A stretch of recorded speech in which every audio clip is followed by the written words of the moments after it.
Welcome back to the party, everybody. I am your host, Lutch, aka the Indian Jesus, here to resurrect the second coming of common sense. How's everybody doing tonight? Real quick, want to give a shout out to the replay gang. This is going to be a good one. I guarantee you, you are going to enjoy this, but you wish you were here for this one. Oh, man. But as always, it is going to be entertaining. But like I said, you want to be here every Monday, Wednesday, Friday, 8 p.m. Eastern, and sometimes whenever I feel like. So hit that subscribe button, ring the bell. You'll always be here, and you'll never miss a party. Also, real quick, just want to give a shout out to the sponsor of the stream, MySickShirt.com. You can look like one of these ladies if you buy any of these shirts. Guaranteed. Just kidding. And the only place to get your official Indian Jesus merch at MySickShirt.com. All right. So what the fuck are we talking about tonight?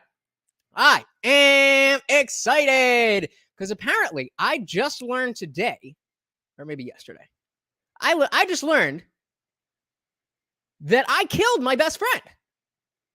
Even though he was on a motorcycle across town on his way to work, I killed him. Who we got in the building? We got Trey. What's going on, Trey? Oh, we got Darshawn McAway in the building. We know this is going to be fun for him. Indie Film also testing. We are live.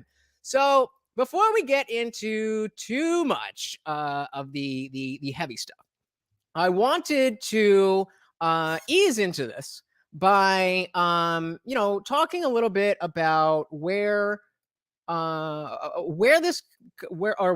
come from in this type of conversation and what it looks like from this side. A lot of you are religious in some respect, or whatever you call yourselves. You believe in something specific that is not scientifically whatever you. There's a lot, and I mean, I'm not outside that group. There's, I don't know what I call it. I don't call it anything. There's definitely something I believe in outside of myself, but I am absolutely an atheist in the sense that I do not accept the claim that a God or God exists. They might. I'm always open to the possibility, but because I do not accept that claim, that makes me an agnostic atheist. So there is a long-running show called The Atheist Experience, and it's just a show where it's a call-in show. They give out the phone number, and it's two atheists.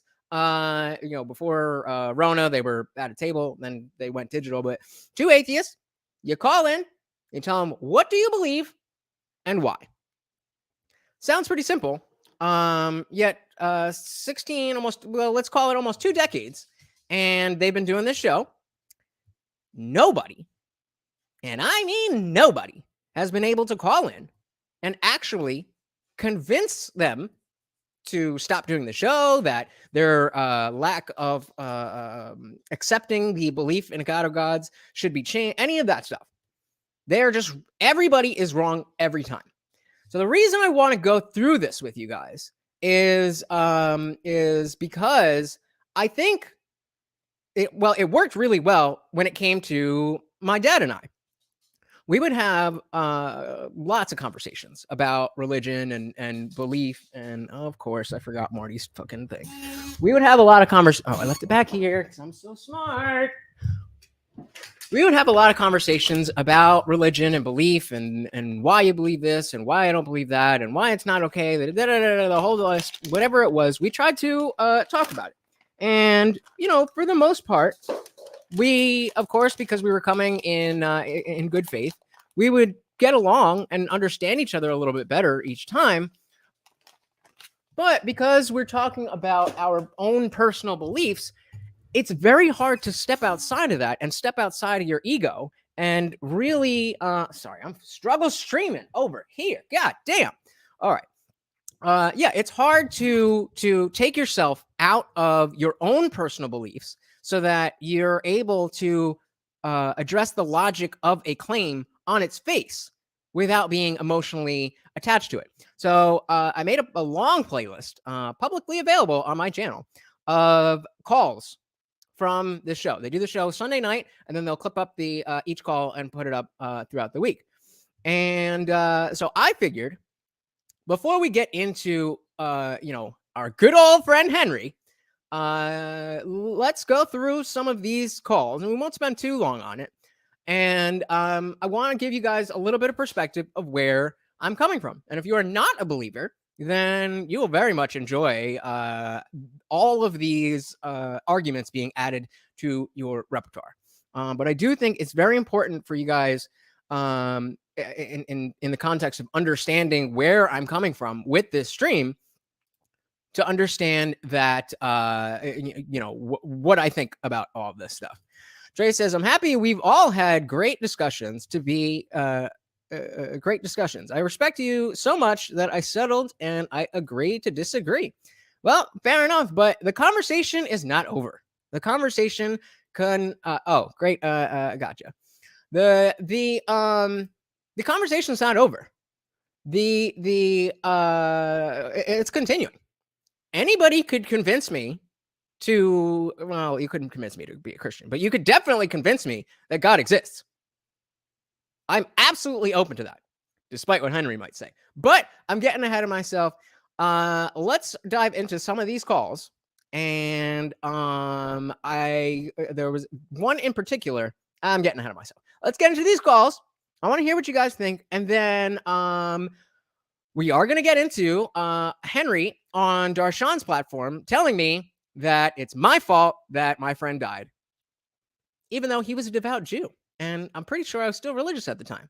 Or maybe not. I don't remember. Either way. No, I definitely wasn't. Either way, let's dive into this stuff. And let me know what you guys think. This isn't going to be a really long one because I want to drop the link for you guys. I really want to hear from you guys on this one. So stick with me. As you know, StreamYard audio can be terrible or just not there. So if you can't hear it, please don't let me be talking about a silent movie here, and let me know.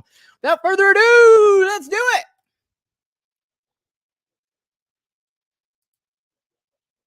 So yeah, just the main setup of the show. These are two atheists. This is Matt Dillahunty. If you haven't heard of him, he was a hardcore Baptist most of his life. I believe he was gonna go to school for seminary or theology, something along those lines. And most of the co-hosts on the show, much like Jenna here, are recovering religious people. They are bona fide. They were in the church. They were all about it. So it's you'll see as they talk about the Bible and specific passages and stuff like that. So it's not just two random people up here. These people know way more about religion than probably you or me. All right. So Tim is on the line.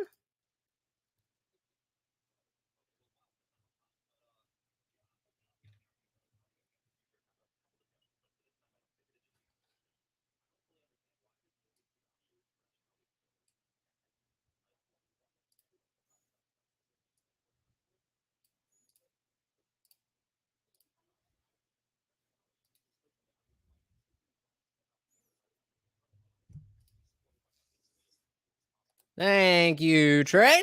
All right. Take two. Struggle streaming. Thank you, Trey. Thank you. Thank you. Thank you. All right. So basically, I'm sure you could read if you couldn't, but the question was, why do we care if other people are rational? Or yeah. Do you value rationality? Is there anything more valuable than rationality? Do you value rationality? Rationality is this notion that I would like to be right about the universe. I would like my internal model to be supported by evidence and be as accurate as possible. Who wouldn't want that? What about, so that I can see how that makes sense for you, but what about Oh my God. people who just believe, no, sorry, I do actually want to know. It's Still? Goddamn. What the fuck? All right, let me do this. Oh, god damn you, struggle streaming. Why you always gotta be struggle streaming? Okay, share system audio. I hit the share system audio. Third time's a charm. what about, so that I can see how that makes sense for you, but what about Oh my God. people who just believe, no, sorry, I do actually want to know. It's called logic. It's the base. It doesn't just make sense to me. It makes sense to all of us. It makes sense to you too. Do you not value rationality? Yes. Yep. Okay, then let's stop pretending that it just makes sense to me. That's a common thread in these conversations, is that like, that rationality is somehow different from faith or grace, in the sense that, and I mean it is, but different in a brain fart. It is superior to rationality, and that's simply not the case, as Tim here is about to admit. Say that again? Then let's not pretend that it just makes sense to me. I'm pointing out. No, it doesn't. I'm pointing out that rationality is a goal because it is about accuracy of the model in your head in comparison to the accuracy and compared to the actuality. And so I don't understand why anybody wouldn't value that, because if you're going to cross the street, you look both ways, don't you? And so if you look both ways and you see a bus coming, but you don't care about rationality and you just decide, I feel like that's a delusion, you're probably going to get hit by a bus, aren't you? Yeah, I would agree. You probably would. I think so. So what is the downside of rationality? Why shouldn't we care about it? I don't think there is a downside of rationality. Cool. What's more important than rationality? I'm a fan of rational thinking. What's more important than rationality? Nothing.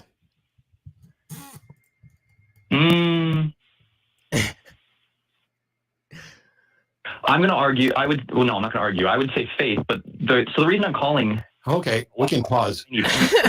So by faith. So as we see there, typically when somebody, religious or otherwise, is in an argument or a debate, whatever you want to call it, and they find themselves in a corner and they don't know what to say, they just move the goalpost. They just start talking about something else.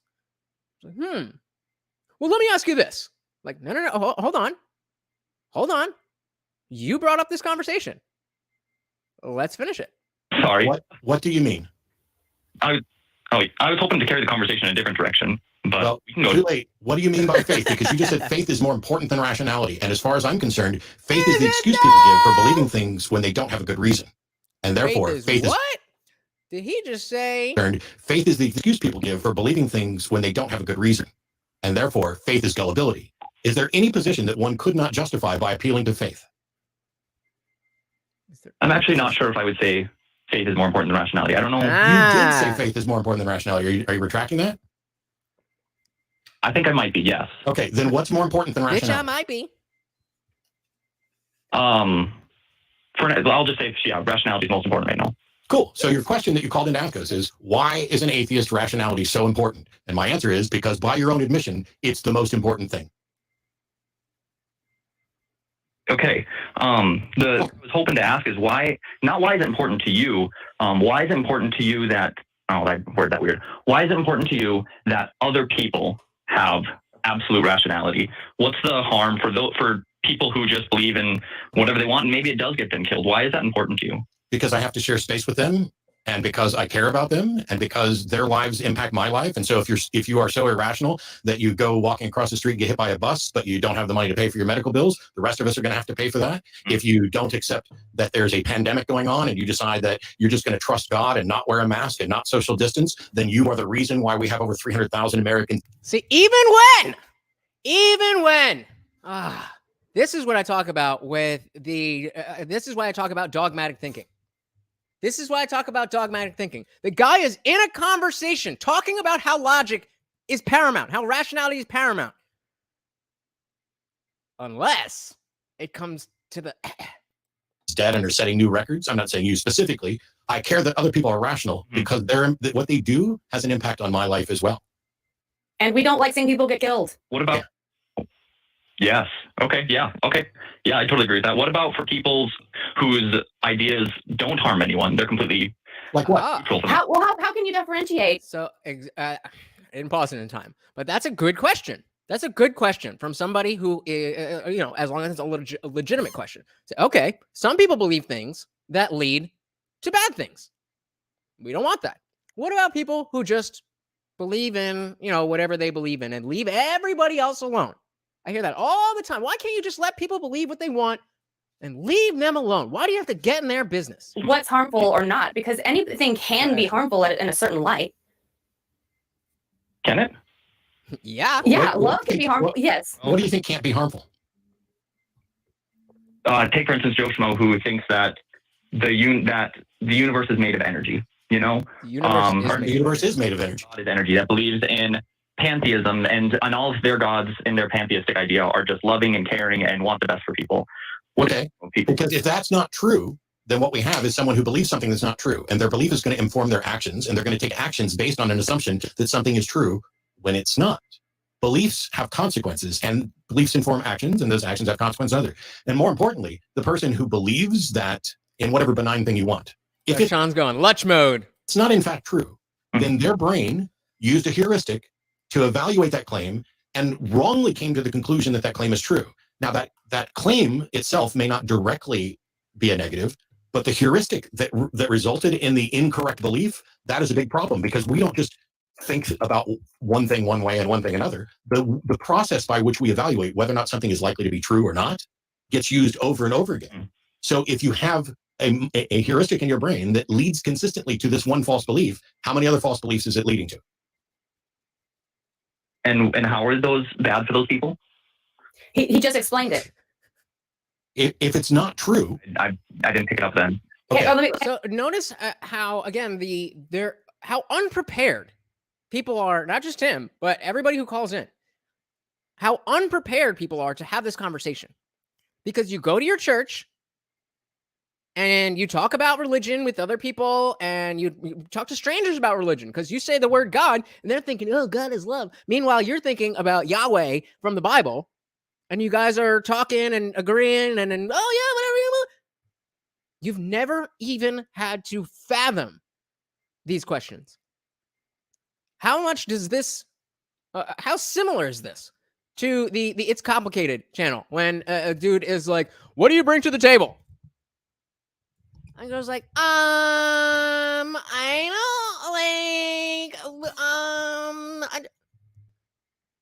they've never had to actually think about these things. It doesn't mean they're dumb people. It doesn't mean they're bad people. It just means you haven't thought about this. Can I try? Sure, go. If you believe things that are not true, that belief itself isn't harmful. The fact that you can believe things that aren't true means that you can't necessarily differentiate other things that are true or not true that could be harmful. Okay. If you had a calculator and it sometimes gave you the right answer and it sometimes didn't, even if it guessed, even if it got the wrong answer, but it was maybe close enough, the problem here is that the calculator itself is broken, and that means you can't rely on it to consistently give you the best answer. So the translation there is, if you have some mechanism in your brain that tells you, oh, God did this, how do you know that just like the broken calculator, that's only right sometimes, how do you know that you are not wrong? This is going to be the epitome. This entire stream is about just saying. Everybody who calls in is going to have something that they think, but no reason to think it. They have something that they think, but no reason to think it. If it is right. Even if it got it right accidentally. It's like saying, hey, I'm going to hold up a jar and ask people to figure out how many gumballs are in it. Now, you could guess and say 17. And if it turns out you're right, that will reinforce the notion that your guesses are reliable, when in fact they are not. And when the next time you go guess, like, hey, how much of this? No, because a better, I don't know what he's going to say, but good example is that, he's going to be like, let's go to the carnival. I'm going to put all my money on the whatever tent where they have the big thing. I just guessed the 17. God endowed me with this knowledge. I can just look at something and know how many of them there are. So you go into carnival, and it's a stupid analogy, but it's a stupid thing to think. Drug should I take? And you guess, that's going to have consequences. And even a broken clock is right twice a day. Yeah. So that's why, I want things that work. And by the way, I want to make this clear, because this is frustrating for a lot of people, Tim. When I talk about rationality, and nothing being more important than that, That's not in any way diminishing emotion, love, Yup. compassion, all of the things that make us human, cooperation, community, all of those things are valuable, but they're also rational. People are like, oh, well, love isn't rational. Actually, isn't it though? While you may not always have a good reason for falling in love, the actual process of love, the bonding that takes place in caring for other human beings is in fact rational. You could be a monumentally selfish person, a complete selfish prick, and then come to the realization that you should still treat other people with respect and decency and support their life because we are stuck intertwined on this planet.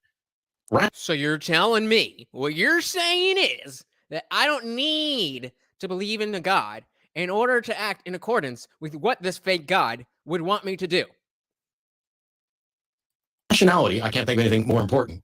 But that does not mean that the things that make us human and the things that make us enjoy life in addition to rationality, like compassion, cooperation, community, love, etc., those things are valuable too. I'm not advocating for this. Is like the Spock thing. We're back to Star Trek. We're going to begin the show and end the show with Star Trek. It's like logic is the beginning of wisdom. Yeah. This is from 12/20/2020. Is survivability more important than rationality? Okay, so we can kind of move on from this guy, but I just want to give you guys, just one call out of another bunch. And actually, let me not switch to that yet. As we continue, and specifically when we get to Henry, I want you to, and tell me if this is terrible, but I want you to compare atheism to racism. Hold on. What I mean by that is in the same way that people will tell atheists what they think and feel about God when they have no way of knowing, people will also talk about racism in ways they have no way of knowing.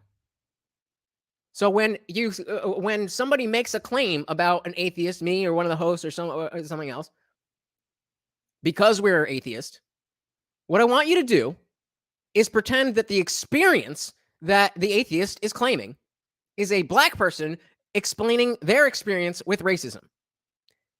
Then look at the reply and see if it's okay. Because if it's okay for racism, or if it's not okay for racism, why is it okay for atheism? And with that, hold on to your whatever, I don't know. But this one is about slavery. And this isn't, wait, did I just not? Oh yeah. This is about slavery. Trigger warning, if you need that. Here we go. Let's go with this guy, Eddie, that tried to call last week. Oh, Jesus. But it sounds like you want to put Matt's bad arguments against the Christian God to bed once and for all, the moral arguments specifically. What's up? Great. I'm down for it. Let's do it. And the show. And the life that we have to live not knowing the answer to this huge life question. I don't have a dog in the fight whether God exists or not. I just care about the truth. So he's going to end the arguments. Eddie, how are you doing? Well, first of all, let me start by congratulating Jenna on being pregnant. I hope everything is fine with the baby and everything goes well. Well, last time I called, but it didn't seem to go well because I didn't seem to last a lot. I think Matt took offense at something I said. I don't remember the exact details. But Did you start off by talking about how I had been running my mouth off? I think I was shooting your mouth off, but yeah, basically. Shooting my mouth off, okay. Either. Yeah, okay. A common thing that Matt gets, because like myself, he has a short fuse. And when you hear the same fucking arguments over and over and over and over and over and over and over and over again, and they still come with the same level of arrogance, even though for 10 years you've been debunking the same arguments, yeah, you might get a little snarky. I understand that that's a weird objection to launch at someone who has hosted a weekly show for more than 15 years to suggest you've been shooting your mouth off. But go ahead. Well, yeah, I guess it was. Let's put the past in the past, and Eddie can take me to task with real good argumentation. Go for it. Past in the past, take me to task. So this actually is much harder because you've used a version of this argument over a long time. So it's going to be harder for me to put it into syllogistic form. But if I so syllogistic form. That's a phraseology that we've heard in other people talking about, more highbrow stuff. And I told you guys about the what a syllogism is presenting the premises that lead to your conclusion, putting in an argument that is not just, well, kind of like, I think, like, no, premise 1 is this, premise 2 is this, premise 3 is this, and all of these are true. Therefore, that is what a syllogism is. So already we're showing some level of understanding on how to approach these philosophical questions. So, Present you, feel free to just jump in and stop me. Oh, that's a guarantee. Like, if you misrepresent me, I'm going to correct it. Otherwise, we're wasting time. All right. So basically, what I understand is your argument boils down to this: the Christian God, at least as most Christians understand the God to be, is incompatible either with the quote immorality we observe or evil we observe, or in the actual world, or the immorality that's seen in the Bible. Would that be correct? No. That's not what you believe in? You're saying that my position is that the Christian God generally understood is incompatible with morality in the Bible. No, I don't think that I don't think the biblical morality is sound. I don't think the Christian God exists. That's not what I am. Are you saying that if the Christian God exists, his existence is incompatible with the evil we observe? So if the Christian God exists, his existence is incompatible with the evil. Gotcha, bitch. If the Christian God exists, his existence is incompatible with the evil we observe. So what he's asking is if Matt thinks that God can exist because we see evil in the world. And that's why Jenna's face is like, what the fuck? What? No? Who said that? No, I'm not saying that either. Evil we observe may in fact be compatible with a Christian God. I don't know that a Christian God exists. Okay, then what are your arguments that you use against slavery? What's the problem with slavery in the Bible or any other moral evil? So, homie from California. Oh, Canada. Worse, better? I don't know. They're both woke as shit. He's like, well, can you explain to me why? Not even explain. What is your arguments? What's the problem with slavery?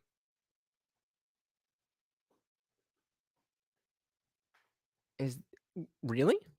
I mean, I know this was from 2 years ago, but I feel like we're past that question. Unless you read the Bible. So I'm confused. Is this about whether or not God exists, or is this about what my view on morality is? Because it's the two aren't the same. Well, it says he wants to fight your moral argument. Well, he also said he wants to fight my arguments against God. I have exactly one argument against the existence of God. That's the argument from divine hiddenness, which I've used many times. But it's not up to us to present arguments against God. It's up to people to prove that there is a God. And so what I'm saying, when you claim that something exists, it is not up to me to prove it that it doesn't exist. There's something called Russell's teapot. Google it. In the 1800s, Bertrand Russell came up with a thought experiment that shows why the burden of proof is on the one making the claim. Because I could say there's a silver teapot rotating around the sun just between Mars and Jupiter? Mars and whatever the next planet is. I don't fucking care. It's right outside Mars, and it's circling the sun. Prove that's not true. I'll wait. No, I won't, because you can't do it, because that's not falsifiable. Similar to saying, prove God doesn't exist.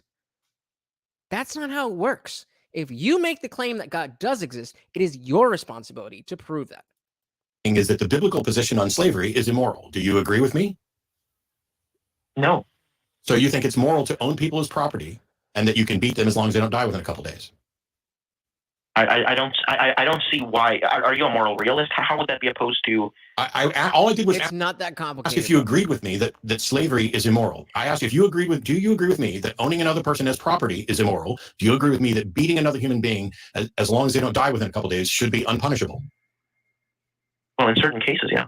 In certain cases, yes. Okay. In what cases is it okay to beat another human being? When God commands you to. Okay. When God commands you to. We go right to, if you're trying to think of something bad in a conversation, in a discussion, in a debate, in an argument, there's two things you go to. You either go to the Holocaust or you go to slavery. But as long as God says it's okay. Well, maybe God said that slavery was okay. So now I'm on board. If God says it's okay, what does our silly rationality have to do with anything? Well, okay, can you please How do we explain know? that? Yeah, go ahead. I'm going to let Jenna take this because I currently have a bet on whether or not I'm going to yell. And when somebody calls into my show to tell me that I'm wrong about morality, and one of the first things we get to is that they're okay with beating people when their God tells them to, I'm just going to let Jenna take it. I'll just sit over here quietly. Thanks. But I don't understand. Sorry. I know you don't understand. That's the problem. Jenna's getting ready to school you, so sit tight. Okay. Well, actually, I'd like to hear from you how you can justify beating someone. I'd like to hear that. Since you are This video is a little bit poppy. It's a short video though. I don't really want to fuck with the sound again, but I hear it in the next video won't be. not a moral realist, right? From what I understand. Correct me if I'm wrong. Let's not talk about me. Let's talk about you. Yeah, you're the one that just said it was okay to beat people. She's asking you why. And you said when God tells you. I believe our guy who was absolutely moral is someone who, by definition, is absolutely moral, which would be the Christian God. Oh, that was not on Yeah. I'm asking you how you can justify beating someone. Well, it depends on the reason. If it's God I'd commanded, like Does to. it though? Does it really depend on the reason why you can own and beat someone? This is what dogma does to people. Does Eddie seem like an evil kind of person just on his face? Does he seem like he's trying to take over the world? No, he's just trying to be a good Christian. This is why this is helpful. Because you don't believe in slavery. You can't fathom thinking that slavery would be okay, I assume. But your holy book has our boy Eddie here not even able to understand why it would be a bad thing. But yeah, no. King James all the way. What that reason is. well, I just gave one. If God is You did give one. You said Okay, if so God commands it. So how do we know if God commands it? well, that's an epistemological question. If we're agreeing that It doesn't matter. So here, and I'm going to help you real quick. It doesn't matter what kind of question it is. We are asking questions to see which of our views is most consistent with reality and reason. If you say it's okay to beat people if God says so, then the next question is, how do we tell, like if somebody beats another person, how do we know whether or not God told them to? the answer, but you have to listen. The answer isn't it's okay to beat people when we perceive God said so. Or That's when, exactly what you just That said. is exactly it's not. what it is. Because I know they're going to go there. But when God says it's okay, how do we know when God says it's okay? When you hear voices in your head? How do I know? So you want me to be like, yo, bro, God just told me we can start enslaving people. Okay. That's how you want the world to work? Because that is what supporting the Bible in any form perpetuates. And trust me, at least, let's call it once a month to be conservative. Once a month, at least, they get this call. I watched 4 of them to pick which one I wanted. I was at work, so I didn't have too much time. But I watched 4 different Christians saying that slavery is okay because it's in the Bible. So if you think that just because your version of Christianity is fine, I've never said anything to the contrary. That has never been my point. I don't know what you think personally. That is not the point. The point is, the Bible is a book of evil. Which dude? The racist dude or Matt Dillahunty? But welcome. How's it going, No Freedom? It's been a minute since you've been here. Where the fuck you been, bro? All right. Let's back that up 1 second.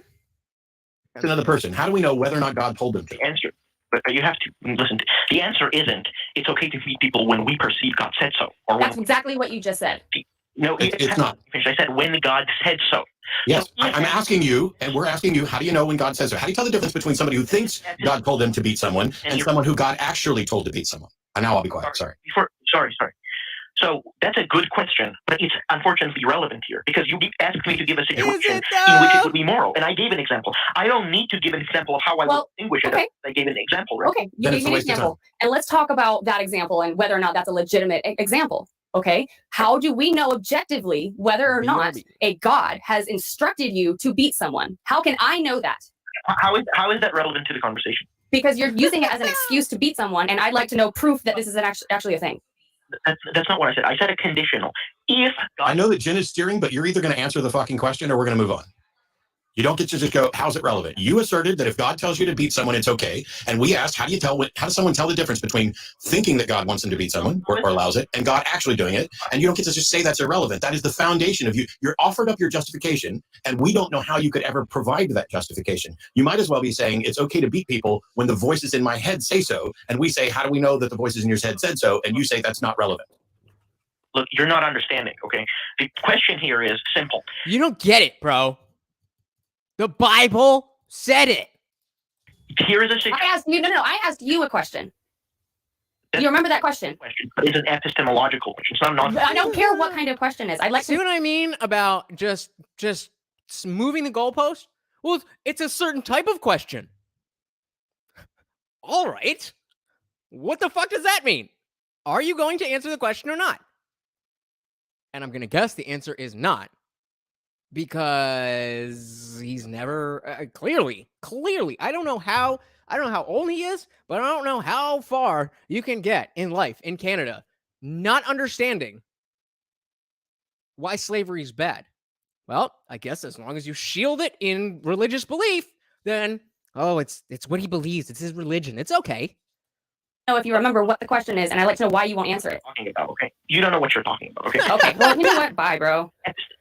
Bye. All right. Let's go.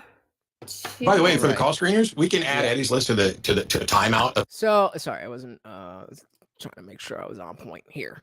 But yeah, so when I say that I want racism to be at the front of your mind when we get to Henry and when we talk about how Henry when we talk about Henry. Again, I want you to think, he is saying this because I'm an atheist. Would it be okay if I was saying the same thing to him because he's black? So let's, we're going to watch a couple more. We're going to get to Henry. And then there's two more. There's two more short ones I want to get through. Then we're gonna watch Henry wild out and tell me some wild things while I'm not there, by the way. And then I want to hear from you guys. So this one is God doesn't send you to hell. You choose to go there. Again, I picked this one in relevance to the fact that Darshan and Henry were talking about this just last week. So I think that Henry would agree. God doesn't send you to hell. You choose to go there. Okay. Well, let's see what they've got. Yep. Anyway, we got calls. Yeah, let's switch the calls. Let's see. Where's your toy? I'm gonna start here with Rick in Oregon. You're on with Don and Matt. I was gonna say Rick and Morty. I think your religion is bad because God sends me to hell, but it's my choice and not God's, right? Yes. How are you doing? What? So which religion and which God are we talking about, just for clarity? Christian. Okay, a particular denomination? Or are we just going to go generic? Non-denominational. Sure. So I'm not mad at your religion. Which is basically the bitches version of like, I don't really know, so I'm just going to use Christianity as like a catch-all. Hey, because of God sends me to hell. I don't find evidence that your religion is true, and I am upset at what your religion, the teachings of, maybe not your religion, but that generic version of Christianity, does to people and, potentially poisons things. So I'm not mad that your God sends me to hell because I don't think your God exists, or that he does send me to hell, or that he could send me to hell. But when you say that it's my choice and not God's, doesn't God make the rules on who does and doesn't go to hell? Yes. Okay, so definitely not my decision. End of call. God makes the rules. If you break them, you go to hell. No, fair. Okay, fair. You can choose whether or not to break the rules. You can choose whether or not to sin. Okay, I'm with it. God's decision about whether or not I'm going to hell. You got that right. Get that money, no freedoms. Get that money. Okay, so why would you call in and say that it's not my choice? It's not God's. It's my choice. If you're then going to acknowledge that it's God's choice. Because you are making the choice. What choice am I making? You're turning your back on Jesus Christ. Yeah. So, no. So to say that, so yes, I would agree that I have decided or am not convinced that Jesus is real or divine or any of that stuff. But you can't have your God. You can't have the situation where your God decides who is or isn't going to hell, and then say that it's my choice because I didn't do it. Because that's like, when the mob rules a particular area, and they come in and say, "This is a really nice shop you have. It'd be a shame if something happened to it." Doesn't the store owner make the choice whether or not they're going to get killed by the mob? He makes it. If the ability to compare your God to the mob effectively doesn't give you pause, I don't tell you. Choice, but he does not want that for you. Let's put it that way. How do you know? He doesn't want you to go to hell. Well, then, This is the show that taught me how easy it is to not be lectured and talked down to. Dr. Evil Genius was watching the stream that we're with Henry today, and even as not being the person talked about, he's like, I can't take this. I can't take this. And all that was ever asked was, why do you think what it is that you think? And then I've changed that to, why should I believe what you believe? You can believe things for terrible reasons. That gets us nowhere. But if you believe what you believe is true, and I claim that I want to know what is true, then all I'm asking for are the pieces to put together. You've got 2, and then you say that if you add something to it, you get 4. Okay. What do you add to it? That's all I'm asking for. No. Hang on, Rick. If God doesn't want me to go to hell, and God makes a decision about who does or doesn't go to hell, then God doesn't have to send me to hell, right? He doesn't have to, right? Yeah. So if he doesn't have to do it, that would be, and he doesn't want me to do it, totally up to God. No. If God doesn't have to do it, and God doesn't want me to go to hell, then why would I be going to hell? Like I said, you're making a choice. No. You see, this is the thing. You're free to make the choice. God gives you that option. But it's the consequences. So first of all, belief isn't a choice. No, it's my show. I'm talking right now. Belief isn't a choice. Okay. I've asked questions that are designed to point out the flaw in your thinking. If you're, do you have a wife? Nope. Yes, I do. Why is that? What the fuck? What do I got to do out here? God damn, this motherfucker. We're to make rules that say, hey, if you speak to me too loudly, I'm going to hit you. And then she speaks to you too loudly and you hit her. Is that her fault? Mm-hmm.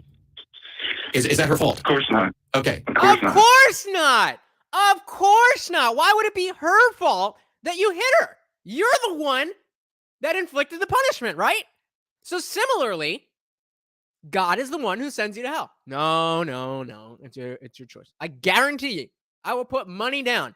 I'll put the number in the chat. I will take up any bet right now that that's where this conversation goes. And if you don't want to hit your wife, and it's your decision whether or not you hit your wife, how could anything she ever does make it her choice to be hit? Being a bitch. Well, I mean, that to me, number one, I would never hit my wife. Why not? And then number 2, why not? Why not? Because I love her. Okay. Does God love me? I have seen these before. But I have not, except for the slavery one, I have not watched these in years. So the fact that I can predict what this conversation is more evidence that you and I promise I don't mean this in a disrespectful way, but you believers don't know as much as you think you do. You have not engaged with what you think you believe as deeply as you think you have. Maybe some of you have, but the overwhelming majority of you have not. And if you did, a majority of you would be just like me and be like, oh, wow, this is fucking bullshit. Sure. Does God love me? Yes, he does. Does he want to hurt me? No, he does not. Does he make the rules about whether or not I'm going to be hurt? Yes. So at what point in this is it anything other? Can God just take me to heaven if he wants I to? hope this is a number. Yes, he could. Hey, we got Van Allen in the building. What is up? Van Allen says laws were created to punish people that were caught doing something wrong. Excuse me. Religion was created to punish people that weren't caught doing something wrong. Oh, bars. Bars. Welcome to the party, and thank you for that addition. On point. Always glad you're here, Van Allen. Why doesn't he? Wait, I'm gonna back that up because I don't know why he's laughing. So at what point in this is it anything other? Can God just take me to heaven if he wants to? Yes, he could. Then why doesn't he? Why doesn't he? Why? Yeah. Again, it's your choice. Because God can do a thing. He's going to choose not to do a thing. That's your choice. What? it's all in the Bible. I mean, it's pretty Oh, plain. the Bible. It's not just. I'm going to debate whether or not it's. I'm going to debate whether or not it's all in the Bible. Whether I personally have a really bad reaction to being threatened. It's like, fuck you and your God. Okay. So I don't get how God's threatening. I mean, he loves us. God is love. So how? I'm gonna send you to eternal hellfire. But it's out of love. I beat you, baby. But you just gotta listen to the rules. I'm doing it out of love. I'm doing it for you.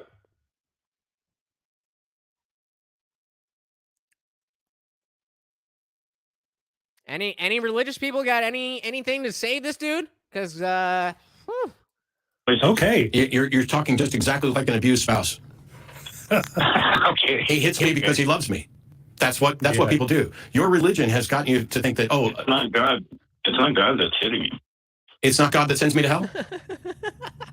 God, again, he's letting you make the choice. Okay, I choose. I'd rather not go to hell. There, I've made my choice. Okay. So I just made my choice. Am I going to avoid hell? Okay. No, Why not? You can't just. You're going to have to do the right thing. No. I did the right thing. You said it was right. You said it was my choice. Manipulation. Oh, wait. Coming here. What do I have to do to avoid hell? I thought it was God's choice whether he sent me to hell or not.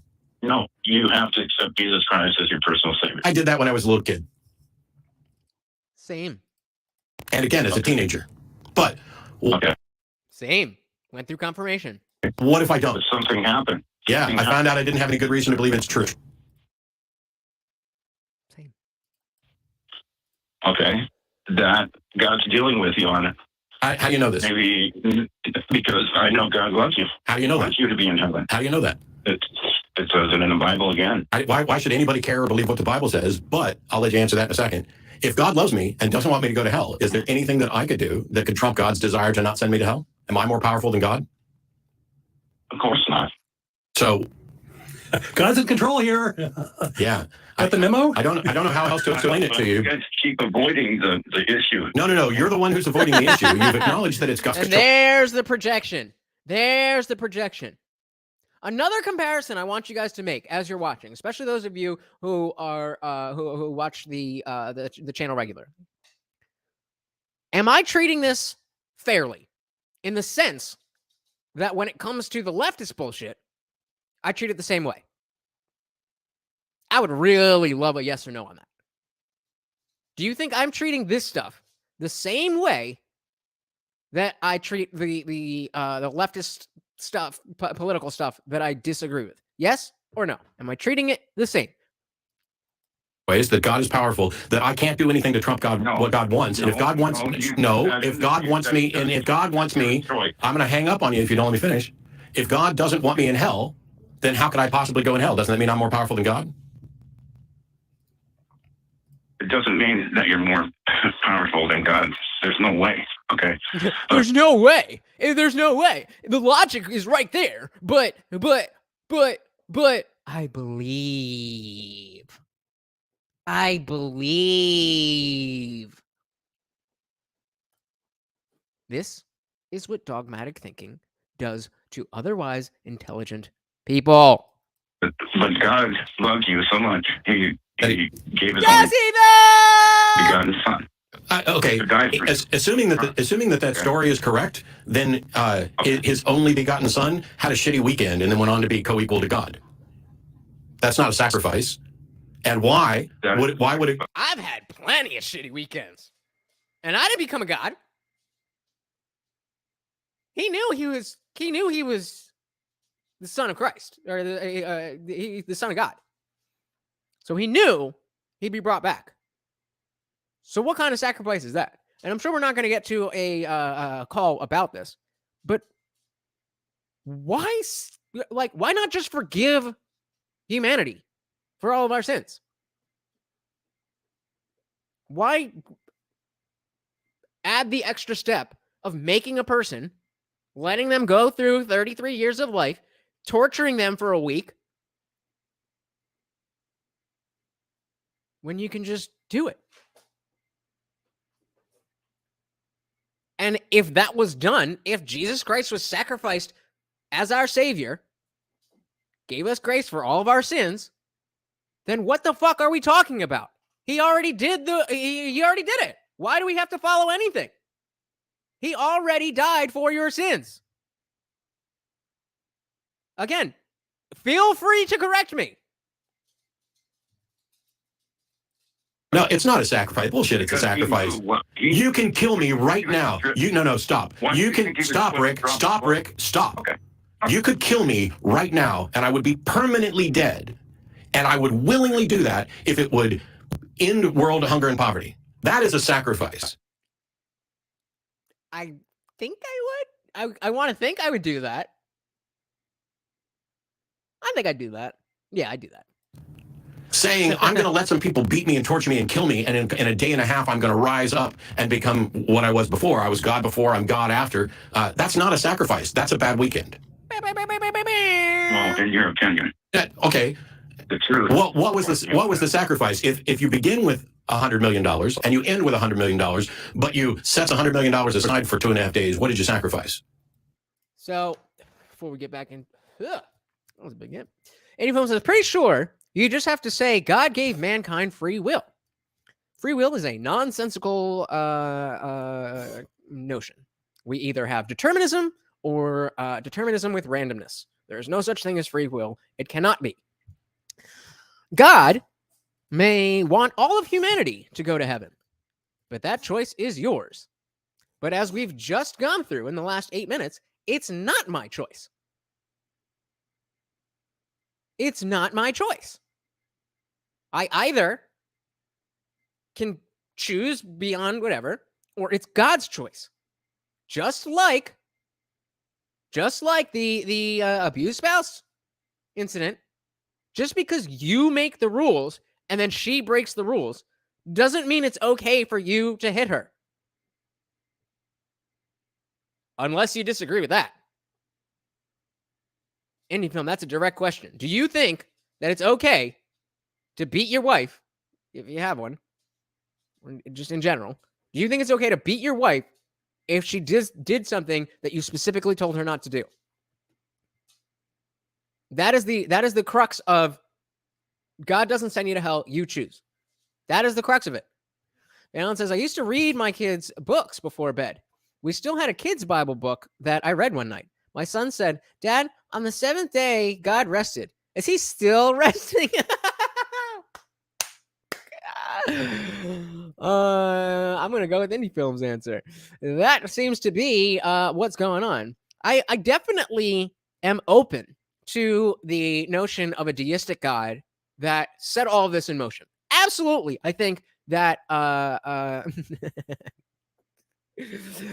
absolutely think that it's possible that we don't know what happened to cause the Big Bang. I was going to say before the Big Bang, but those of you who are smart enough know why that's a dumb question. But I don't, we meaning humanity, meaning with all our scientific endeavors, we cannot explain what happened to cause the Big Bang. There doesn't seem to be anything that we know. I believe, I don't know, I believe that eventually we will develop the science to see beyond that point. But I also believe that it's very possible that if and when we get there, what we see is something akin to what a lot of people call God. But until that happens,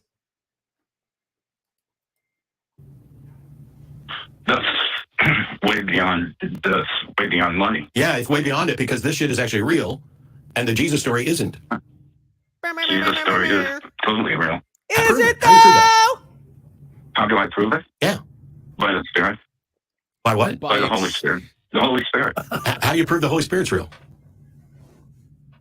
The Holy Spirit fills you. It comforts you. How do you know that? It's part of God the Father. Just saying things. It doesn't even matter. Again, even if you believe that what Rick is saying, Rick is the caller. Even if you believe, he's got a caller name down here.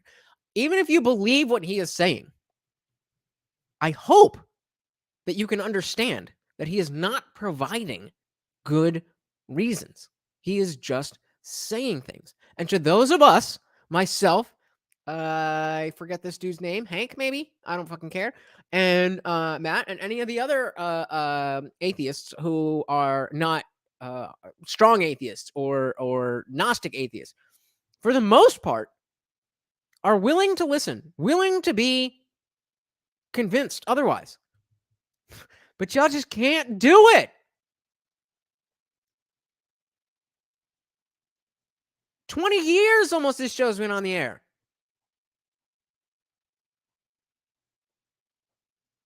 Not one person. And it's not like this show is some small time thing. I mean, just on YouTube they got 300,000 subscribers, and another a big thing here. They have 300,000 subscribers and 300,000 views. How often do you? I mean, if you're not on, usually you'll get maybe 10% of your subs. Every single one. I'm sure it's not the exact people, but the point stands. How do you know that? Every time I ask you how you know something, you just state another thing that you believe and nothing about how you know. Well, because when I became a Christian when I was 16 or so, I ran away from home. God filled me with the Holy Spirit. How do you know that? When I was a young person, I believed that I had been filled with stop. Me too. I've had many religious experiences, or so I thought. I let you talk. I'm saying when I was oh my God, Rick! I'm telling you, you're on hold. He wants to preach. I'm telling you that when I was a teenager, I, like you, was convinced that I was filled with the Holy Spirit. I do not think that was the case anymore, and I'm trying to figure out why you are convinced of it. If not, your experience was. Go ahead. Because it transformed me. So what? I was not. That is not Rick. That is not proof. A football player. I was Rick, a Christian. I'm changed. God transformed. Bring on the testimony. God reached into my life and gave me things that probably would have happened anyway. Mind changed, which happens all the time. That's like me saying, hey, I'm no longer Matt the Christian, I'm now Matt the atheist. I was transformed by reason, and therefore it proves that reason is a thinking agent. Nice. No, it's not.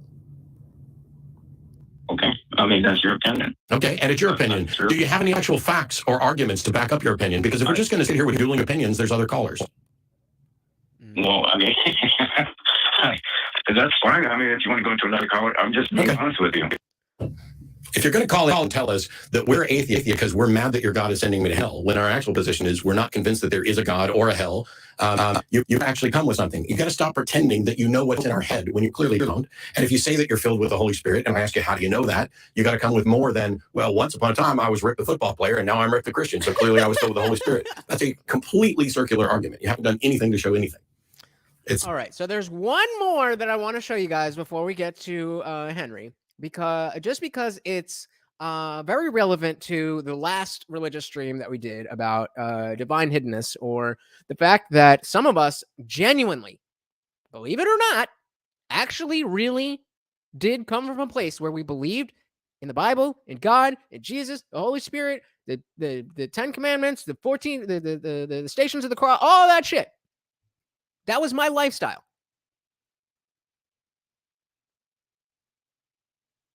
But God never revealed himself. I was in a very bad place for a long time. I mean, we don't need to get into it. I had huge issues with, my own family. And I thought for years that there was something wrong with me and that God hated me. Because I was told just what Eddie was talking about. That if you truly open your heart, that the Holy Spirit will fill you up, that Jesus will reach out to you. So I did that.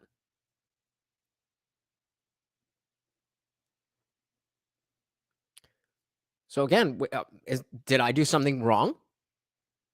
Is God incapable of reaching me? What is the explanation? So this is directly relevant to that. And if I remember this one correctly, this is a shorter one, it's only 10 minutes. If I remember this correctly, it's really sad. Because as I was saying in that stream about divine hiddenness, about is God hiding, I was talking about how much I miss being able to believe that there's somebody just out there looking out for me, making sure it's okay. Somebody I can just be like, hey, can you help me out? And be like, yeah, sure. Believing that is such an easier way to go through life. But I don't get that anymore. Not enough. God doesn't love me. I know. This is a good question, Darshan. He said, what's stopping you from believing? I didn't have one big moment. It was not that long of a journey, maybe a couple months, but it was a journey of putting pieces together. So I started, right around the time that I was graduating high school and going off to college. I really started to get into it. When, I was brought up in the Catholic Church, but, my mom tried to do a youth mass. And, the Father John from Our Lady of Peace, he was not really about it. Very old-fashioned dude. So he wasn't helping out at all. So we would have, he gave my mom, I think it was like, an early evening on the weekdays for a youth mass where she was trying to get, Catholic churches are fucking boring. It's just boring. So she was trying to get that together. I'm a musician. We got a couple other musicians. But by the time we actually got to the youth mass, it was a regular mass, but instead of the organ, it was me on drums, one dude with a violin, and four kids singing. So not a lot of kids showed up, surprisingly. And that really rubbed her the wrong way. So she was like, fuck this. I'm done with this. I want to be more engaged. I do believe in all of this. And I wanted to be more engaging. So when I was in 8th grade, we moved over to a Methodist church, the Aldersgate Methodist United, something like that. And that was that was the reason that I got into religion. Because up until then, church was just a Sunday morning obligation. Church was just a thing that I got to find somebody's a friend's house to sleep over on Saturday night, so I don't have to go to church. That's all it was. When I went to the Methodist church, and there was an actual youth group, my first girlfriend came from that youth group, and I'm not gonna. She's married with kids now, but we did some unchurchly things. You know what I mean? So I was super into it. I even was like, she was, she's my first. And I was like, no, we're, I'm saving I want to save ourselves till marriage. We're going to get married, right? At fucking 14 years old. We're going to get married, right? Why not wait? She didn't think the same thing and didn't wait. So as I was graduating high school, I was starting to find it harder to get into the the actual tenets of the religion, because at first it was just the fun of being around other kids. And so I wanted to be more about the religion itself. And I started I read through the Bible. I started looking up more stuff on YouTube. And even I tell the story all the time. I went to college. It was still the AOL Instant Messenger days. And there was always a Bible verse in my away message for the first semester. While I was taking a couple philosophy courses and I was a psychology major. So when you see that the brain works in a certain way and that it would make sense that you would believe in something that's not there. Many people do. Ghosts, Bigfoot, go down the list. And it just makes, Black Sheep, welcome to the building. This is a hymn channel. Ironically, though, my mom's maiden name is Shim. I'm not joking about that. Welcome to the party, Black Sheep. Welcome, welcome, welcome. Apparently, a Christian told me today that when my friend died in a motorcycle accident in 2013, it was my fault. So we're going to explore that a little bit. And we haven't gotten to the main event, so you are just on time. But back to Darshan's question, just really in that time from going to college and in that first semester and coming back that next semester, there just been enough for me to see like, oh, okay, there's enough here for me to question, to stop, announcing myself as a Christian and, start figuring out, okay, is this what I think? Do I think, and then by my sophomore year, it faded. So I didn't have some dramatic thing that pulled me away. It was just learning stuff. It was learning how the brain works and learning how these arguments work. Listening to these arguments, listening to people who are willing to actually sit down on the opposite side of the issue and talk it out and continue it and continue it and continue it and take that conversation to where it goes. Most people will just tap out as soon as they get too offended. Hence, looking at other people's beliefs. I guarantee you there was at least one of you would have left right now if we were talking about your personal beliefs. But because we're talking about these callers, it takes it a step back. So the last one before we get into the main event, and Henry telling me what's my fault and how I hate God and all this. This one is, how do I find hope if I lose my Christian faith? It's a strong question. You are losing a lot when you give up religion. You are losing a lot. So let's see. Sure. So we got Elijah in New Mexico. You're on with Justin and Matt. Hold on. So I grew up Christian, and I've found a lot of hope and joy and peace and et cetera, and all that stuff in Christ. And I figure if there is no God, let's say I'm just believing a lie, right? And I think that's what you would say. Maybe. What would you give me as to accept? Let me stop it there. He said, if I believe in a lie, which you would say, no, not necessarily. I would just say, I don't believe in what you're saying. I don't have the evidence to say it is a lie. That is the point. Christians, they don't want to believe, and neither do you, some certain facts about what they believe, like the slavery in Israel and some of the other really obscure Old Testament stuff. But they cling to this idea that Jesus saves them, and that's they just they want to deny every other fact.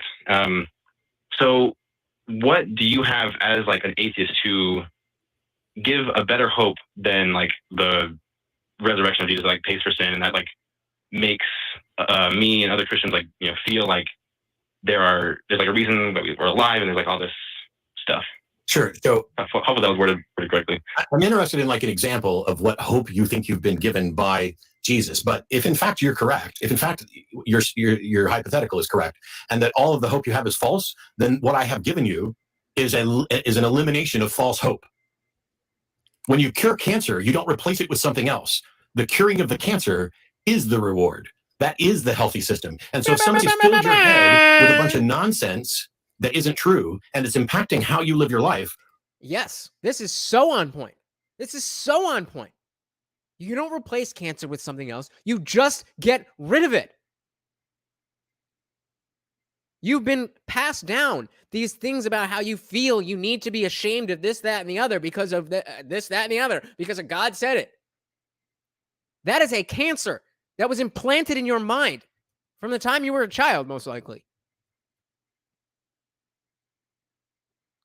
Practically, when it comes to the comforts of being able to just wake up and step out of the door without having an existential crisis, then that comes from more philosophy. That comes from understanding why we think the things that we do and accepting the fact that there is nothing out there that's specifically looking down on you. Maybe there is, but probably not. And so you should live as if you are the only one who is in control of what happens to you.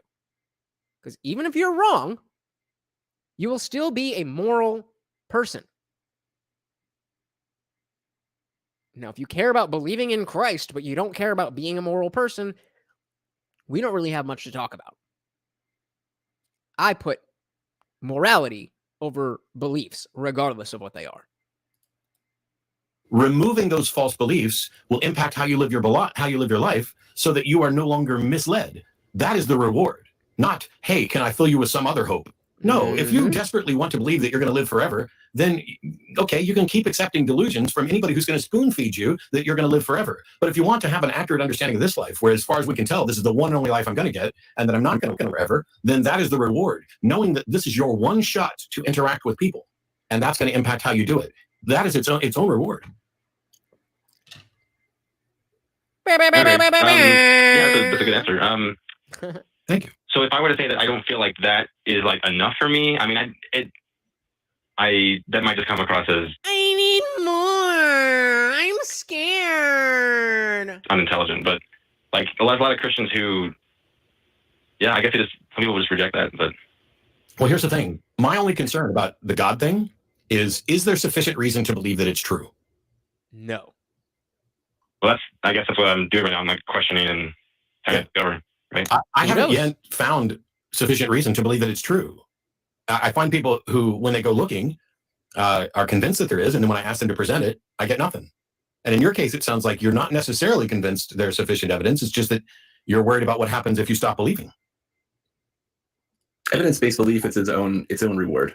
And I mean, sure, it might not be as great to think that you might be able to live forever or go to heaven. And sure, those are awesome, maybe awesome things that might not, but it's get a background, dude. It's much better to believe in something that's evidential than that's going to set you up for a life that's a lot more reasonable. So like, what would, like, if you could predict, I guess, I don't know, this may be a bad question because you don't really know me that well, but some random Christian, like, I guess you guys were both, Christians before you came atheist, right? Yeah. Mm-hmm. Right. So when you left the church, what was it that like gave you more like hope or more, like the emotional hope for what? I guess just like the hope that, what you have found in your own belief is like satisfactory to you emotionally. So I actually do want to hear what, I don't know who this other dude is, but I guess his name is Justin Looney. I don't really care about him. I want to hear what Matt has to say. But to me, again, like I said, finding philosophy is the answer. That is what philosophy is. Philosophy is the search for the questions that he's asking about right now. Sometimes it ends in God. Some people believe that. And you can get there. Philosophically, you can make those arguments. And there are people who do make those arguments. Like the Kalam cosmological argument. That's a thing that can be syllogistic and is a legitimate argument. Is it sound? I don't think so. But that's way more than just like a flower is so beautiful. You really think that could just happen from nothing? Yes. I don't know what you mean. Yeah, okay. I guess it's a bad question.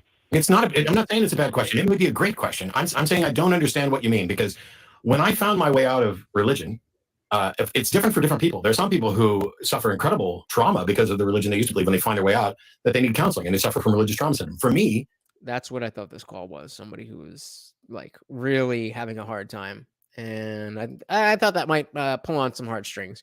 Didn't get the right video. Don't feel like taking the time to look for it. But still, this guy's not having fun. It was like stepping outside into a whole new world, because I was no longer subject to assertions that didn't make sense, rules that seemed to be immoral, questions that people just shrugged off, preachers telling me, well, God moves in mysterious ways, all these platitudes and BS. And here's what your job is in life. Here's what, guys, if I could get 2 more likes, I would be so appreciative. Thank you so much. Your meaning and your purposes in life. All of a sudden, my meaning and purpose in life were mine.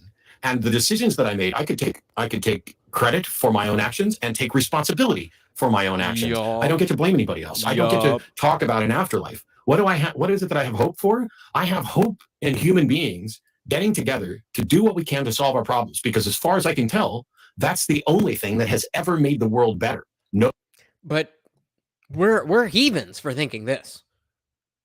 It's blasphemy, right? No God, no claim about a God, no attempt to impose a claim about a God has ever truly made the world better. You can point to, well, we have hospitals and universities. Yes, we do. But that's because of religious people trying to make the world better, not because of the religion itself trying to make. And that is why I talk about keep God out of your political shit. Because we assume that, and this is human nature, I'm not saying it's right, but we assume that because the church is taking care of X, Y, and Z, they're donating here, they're taking it, that if we're not part of the church, that we don't have to do that. Now, there is a significant portion of charities that are secular charities. I'm not saying that, thankfully. But that's the point. The point is that we don't need to believe in something that's not true or may not be true in order to do the things that we want people to do. I think we can all agree that a charity hospital is a good thing. That's it. Why do we need to bring in what you believe about the universe? What does that have to do with anything? The world better. Yeah, it's going to be hard work, Elijah, and it's not all sunshine and rainbows. I think it's realizing that we have to rely on each other, and like Matt said, the things that get done have to get done by us. So a lot, it might be an easier time to think that there's a God who's in control of everything, and we don't have to worry about the environment or the earth or stuff like that, or climate change, because God's going to take care of it. We have to make the hard choices, and we have to do the work. And it's it's a hard thing it's when I came out, it was a hard thing to realize that I needed to be more proactive in getting things done, and I needed to do my part to help out. But it's the only way we have. It's the only evidence-based option that we know. Yeah, I mean, I'm not trying to be dismissive. If you come up with a better way to phrase what it is that you're looking for, I mean, Justin, you can email us. Justin and I, either one, would be happy to try to dig in a little better. Yeah. Something else that is important to understand is that all 3 faces and everybody who has gone through this was at one point exactly where Elijah is. Exactly there. And we all had to build up our moralities from zero. From zero. Some people are atheists just because they were just brought up without religion. And so they learn morality in the framework of, hey, this is just what we do because we're good people. Not me. Not them. We are brought up to believe you do these things because God said so. And if you don't do it, you're going to hell. And so when you stop believing that that is going to happen and you still want to be a good person, that is quite an endeavor, and one that I do not think most Christians can appreciate. But it's like when people say, without Christ, where is your hope? Where's my hope in what? Because generally, when I was a Christian, my hope in Christ was for an afterlife, not for this life. We're not guaranteed. Christianity doesn't guarantee you. I thought he was going to say something else, that he was going to hope that something was happening. But that was my experience. I had a lot of hope. I had a lot of false hope when I was religious. Now, I just try to be a good person. And if you're God, that's not enough, then you should have done a better job of showing me. You made me with the brain that I have. And if I have free will, I use that free will to try to reach out to you and find you at my lowest moments. Literally, as a child with a knife to his fucking wrist, asking you to save me. You know who saved me? Doctors! Oh, but I guess God sent the doctors, right? Anything in this life doesn't guarantee you another minute. The only guarantee that Christianity tries to offer is whether or not you are going to spend eternity with the Father. That's it. And that's what the hope is. Because you can have an absolutely miserable life here. That's what the cope is. And that's because that's what is happening according to God's plan. So any Christian who talks about hope for a good life in this world doesn't know the Bible, doesn't know Christianity. The only hope in Christianity. Right, I would agree with that. Yeah, Muslims are way better with that. Muslims are way better than that. If you believe in heaven, why would you want to stay here? This place sucks. Even if you have a great life. It's not perfect. I mean, hit the chat if your life is perfect as a Christian. But I don't think anybody's life is perfect. Maybe I'm wrong. So he's exactly right. The hope is that perfection is coming. Maybe it is. I don't know, but you don't either. Oh, we actually got somebody. What? Christians are better pilots, though. Is that a Pontius Pilate joke? I don't get it. I don't know what that means. Yeah, the only hope for an afterlife. That hope for an afterlife is only hope. That's the only hope. And I prefer to focus on this. I would say one thing though. I think you mentioned how like when you ask preachers and stuff about like these questions and they would just kind of shrug it off. I feel like in a sense my experience has been a little bit different where they're kind of like, okay, yeah, let's talk about this and let's go through it. And I still have questions. I feel like the people, like the Christians I have, are giving me some like good. Like they're actually valuing my questions. They're not just like shrugging them off. I don't want to say that like because of that I'm right, but I don't know. It's a big search. Yes, it is. Yeah, it's a lot. And here's something I'm going to make a recommendation that we make all the time. You probably heard it, but you should contact Recovering from Religion. It is not just for atheists. It's for anybody who's questioning, anybody who's struggling. There are experts there. I'm going to let the call is over. I'm going to let him explain this. There's 43 seconds left of playtime. We're at 1.25. So I'm going to let him explain the rest of this just in case. If any of you out there feel like you need this service, anybody who's questioning, anybody who's struggling, there are experts there. They can direct, if you need therapy, they can direct you to the Secular Therapist Project. They can address all kinds of stuff, but there are people you can genuinely talk to. And I'd also point out that our Discord server has people on there who, as far as I know, would be eager to have a conversation with you. And you could join my Discord server. I will be happy to have a religious conversation with you. I probably don't know as much as them, but I probably know more than you. Hopefully, all of them are probably nicer than I am. And I don't think I mistreated you at all during this call. No, yeah, I think you were very respectful. Anyway, I appreciate your time. We're going to try to get one more call before this is over. But all right. So, on to the main event of the evening. So, a little bit of background. Where is it? Just a little bit of background. So, Darshan was doing a stream. There's an open panel stream with his family friend Henry. If you have seen some of the stuff before, you'll know exactly who Henry is. But the way that I would characterize Henry, and I'm genuinely trying to be respectful, because I definitely don't think he's a stupid person. I don't think he is an evil person. I just don't think he's a person who has thought about things like this ever. He just is willing to take in this information.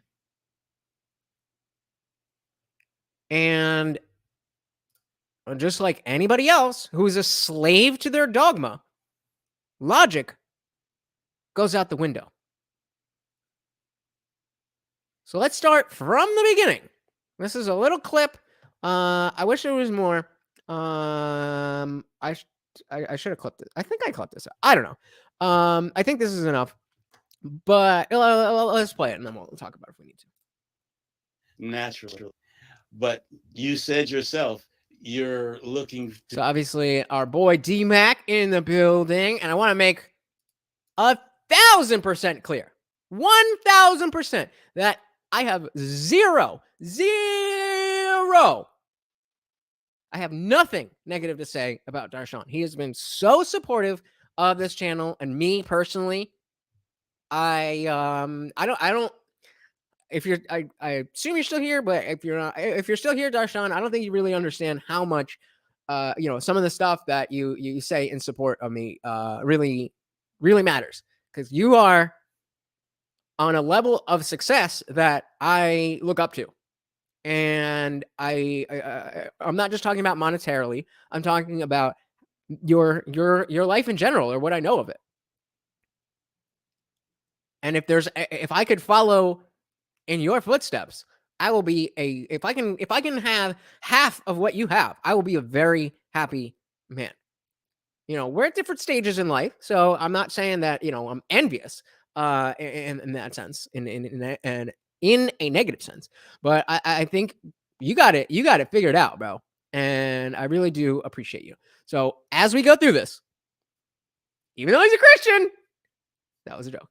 As we go through this, Darshan is a number one friend of the channel. Number one friend. He's been there before any of you, and he's still here. Go follow Darshan. All right. So this was the first time we talked. I'm not exactly sure how much is here, but it's only 42 seconds. So we'll play it and then we'll come back and talk about it. All right. Naturally.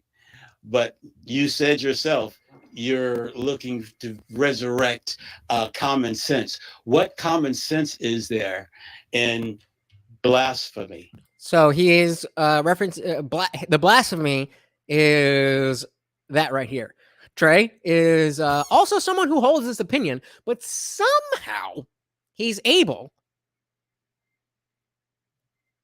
to not be a dick. I don't believe that it is blasphemy. And I don't believe that it is blasphemy, because I don't believe that there is anyone that I am blaspheming. Did you hear that thunder just now? Yeah. It's storming and raining where I am in South Florida, right? Wait.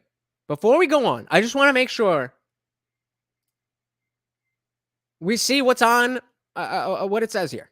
It's storming and raining already where I am in South Florida.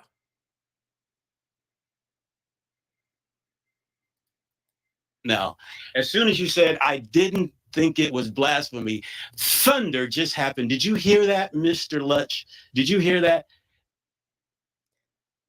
So I don't know where the rest of that is, but basically, I said to him, so God is mad at Henry? I don't think God exists. So I think God is as mad at Henry as all of the unicorns and leprechauns in existence are mad at Henry. But when he said that, we got into a conversation, and you know what? How much time we got? All right, you know what? Fuck it. We're gonna. I want to find the whole thing, because I know there was. I want to hear what we said. I thought I had that. I could have sworn. No, not. Oh, fuck it. If I can't find it, like, quick, then I'm just gonna move on. Aha! There we go.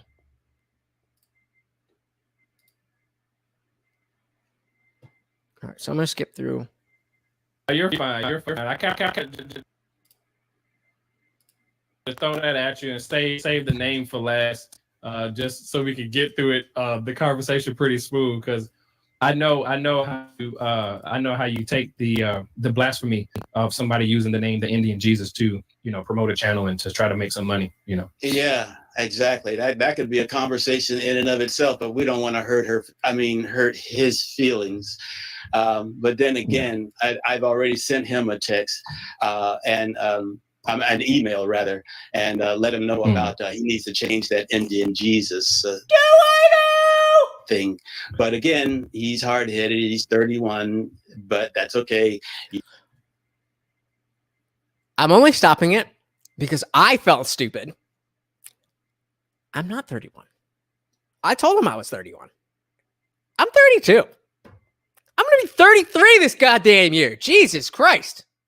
You'll learn. You're young enough to learn. Yeah. Brother, are you going to learn? Well, you can speaking of that, he's in the chat. And so notice how even at any stage, anybody who's older than you is going to big brother you in some extent, because there is truth to the fact that you get wisdom by living life and getting more life experience. The question is that relevant to whatever it is we're talking about? Oh, is he? He's in the chat. Yes. Let's give a listen to the. I got to refer to you. I didn't read your book, Lutch. I got to refer. So those of you who are a little bit newer, where I met Darshan was before this was the IndianJesus. I had a podcast called the I Didn't Read Your Book podcast. Darshan was twice a guest from his book Girlfriend versus Wife Duties, as well as his children's series, Anaya's Adventures. So check those out. Let's put Lutch on. I can't blasphemy. I'm not gonna go into this blasphemy. So let's put Mr. Lutch in. Okay, we'll add him to the stream. He's in the back office right now. Let's add him up. Hello. My ears were burning. So just to again for what per usual, is that what we're going by now? Oh, Evil's live. What is Evil doing live in my fucking time slot, motherfucker? No, I'm just kidding. Happy to see you, brother. Happy to see you. Dig the new name, and glad you're here. So yeah, when this stream was going on, I was in bed and I turned on my TV and went to my subscriptions like I do every morning, and I seen my boy Darshan is live. So I go. Or I go and click, and I hear the IndianJesus, Lutch, whatever. I didn't know what was going on. That's why I clicked it before all of this, because that was not relevant, because I didn't know what was being said. I heard my name. The link was there, so I clicked to see who was talking about me. So let's see where that goes. Well, what's going on? The IndianJesus. Oh, brother. Hello, Lutch. This is Henry. How you doing, Henry? I didn't read your book. Sounds a lot better than your new handle, that's for sure. But anyway, So the other thing I want you guys to remember is how that dude, I think Eddie, was saying that it's okay to own slaves as long as God says. I want you to remember that I want you to replace what Henry is saying to me for being an atheist, if it would be okay for me to say it to him because he's black. 100 subscribers who don't agree with you, so I'm going to listen to them. Naturally. Oh, there's more. I can't call you per usual. Revolvement, there's more. This is just the context for those who haven't seen this part. Yeah, this is the first introduction. But you said yourself, you're looking to resurrect common sense. What common sense is there in blasphemy? I don't believe that is blasphemy. So that's Did you hear that thunder just now? Yeah. That is it's storming and raining where I am in South Florida right now. As soon as you said I didn't think it was blasphemy, thunder just happened. Did you hear that, Mr. Lutch? So notice how I'm already kind of taking a tongue-in-cheek approach to this because I can tell that he's already made up his mind about me. But I'm good. Did you hear that? I did hear that. Did you have the power to do that? Did you have the power to do that? Do you think that that was by coincidence? Yes. I have no idea. You just said it was raining and storming, bro. You know what the main thing about raining and storming is? Thunder. Yeah. Okay. Do you have the power to do that? Do you have the power to do? Let's do this. I'm asking you a question. I answered your question. Now I'm asking you a question. Is this a conversation? Is this a conversation or no? So we see he's not here to converse. He's here to preach. Do I have the power to make it thunder? No, I do not. So how do you know I'm not Jesus?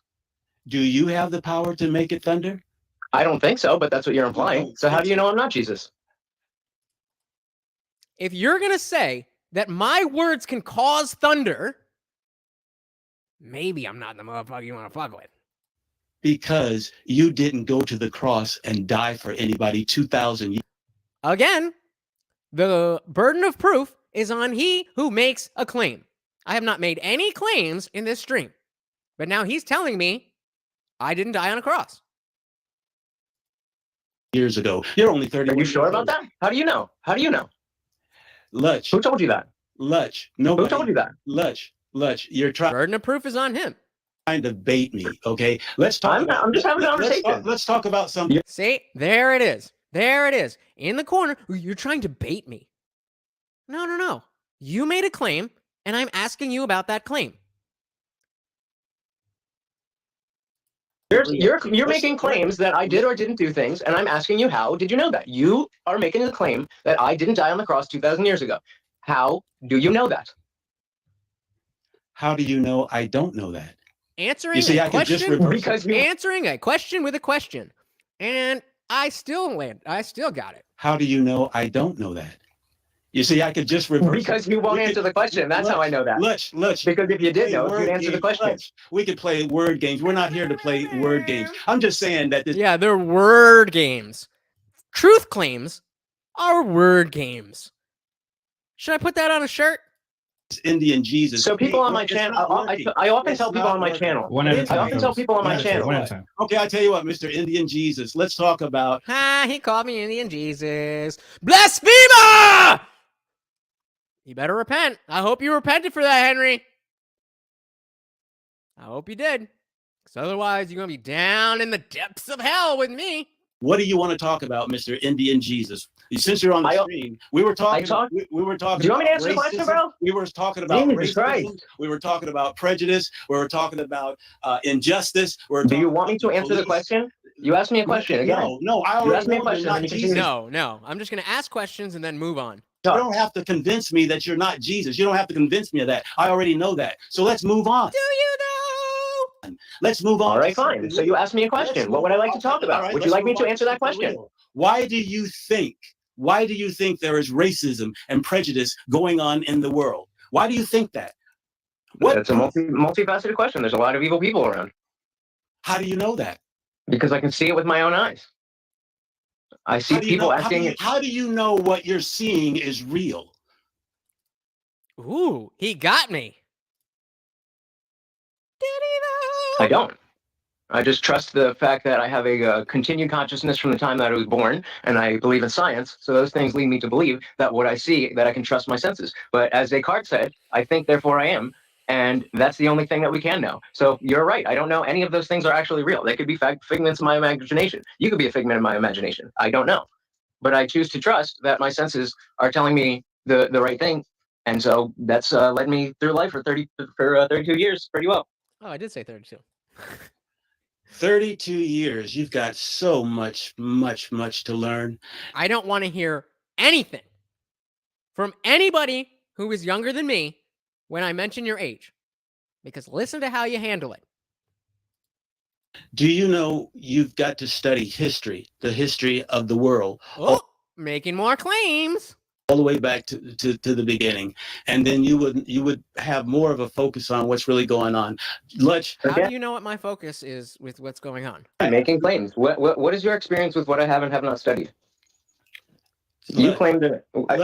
Let's have you. No. That's a question. That's a question. If you'd like to have a conversation with me, then when you ask questions, I answer them, and when I ask questions, you answer them. It's called respect. It's called common courtesy. What would you like to know?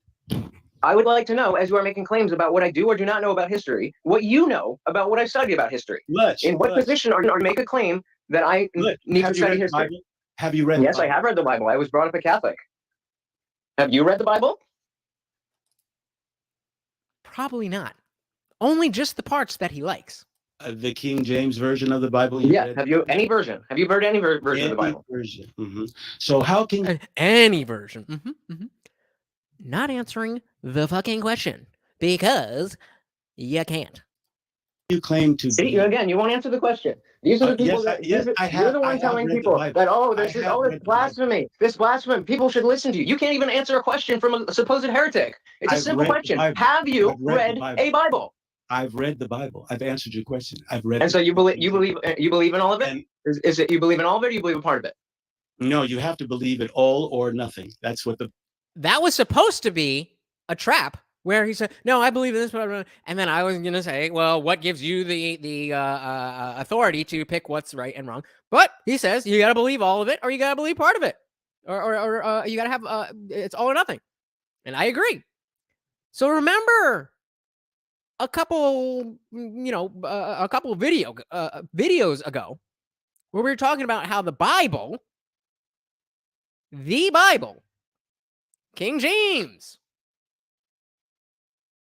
will tell you how to treat your slaves.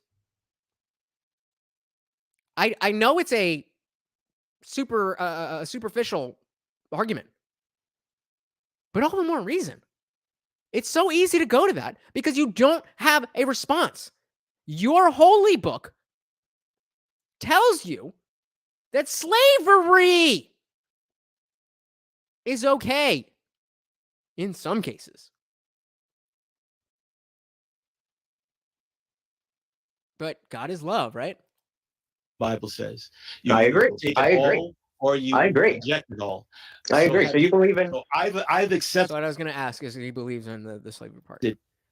I've, of course, just rambling on and rambling. Accepted the Lord Jesus Christ as my personal savior because I'm a Christian. Like you said, I was raised up as an Episcopalian, which is one step down from the Catholics, of course. But a person is either saved or they're unsaved. They either believe in. How do you know that? God, the one true God, or they don't believe in him. You're either going to choose to be good and do good in this life, or choose to be evil and do evil in this. I choose to do good and I choose to be good and do good in this life. What the fuck does that have to do with a man in the sky? Life. You're either going to be on the side of God or you're going to play the devil's advocate and play. So we have a false equivalency. I've already made the claim. I'm a very moral person. I try to do the best I can. I am not perfect, but I do the best I can. But now he's equating that to you're going to follow God. That's a false dichotomy, sir. Which, a lot of people do. And I don't want to get. And notice how he said, let me run that back. I'm not even going to say anything because it comes up. And this life. You're either going to be on the side of God or you're going to play the devil's advocate. Play the devil's advocate.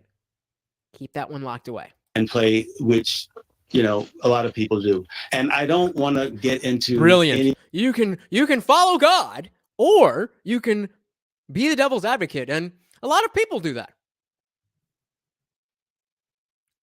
Okay. Sure. More, what this or that. I didn't read your book. Sounds great. And Lutch, you're a very smart guy, but use your intelligence. You're 32 years old.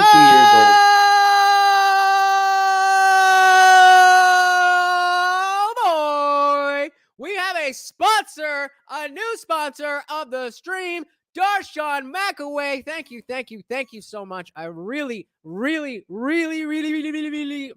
the Cash App. Thank you so much, brother. Like I said, man, this guy fucking rides for me. God damn. I love you, brother. I love you. Everybody's been 32. We think we know it all when we're 32. We really do. Because I'm 65. And when I was 32, you couldn't tell me jack either. I know it all. I've lived 32 years. Seems like at 65, nobody can tell you shit. Or tell you jack. Yeah, everybody shout out Darshan, a.k.a. D-Mac. That is what we're talking about. My two number ones right here. There we go. And I'm going to trust what I see, what I hear, what I know. I'm going to believe in science, what my senses tell you. But God says, he who formed the eye, shall he not see? God made your eyes. He who planted the... Wait. Whoa. That sounded like another claim. That God made eyes. I wonder, Darshan, do you know if Henry at 65 years old wears glasses? That would be hilarious. Ear, shall he not hear? God, does he have it would be even if he has glasses and a hearing aid.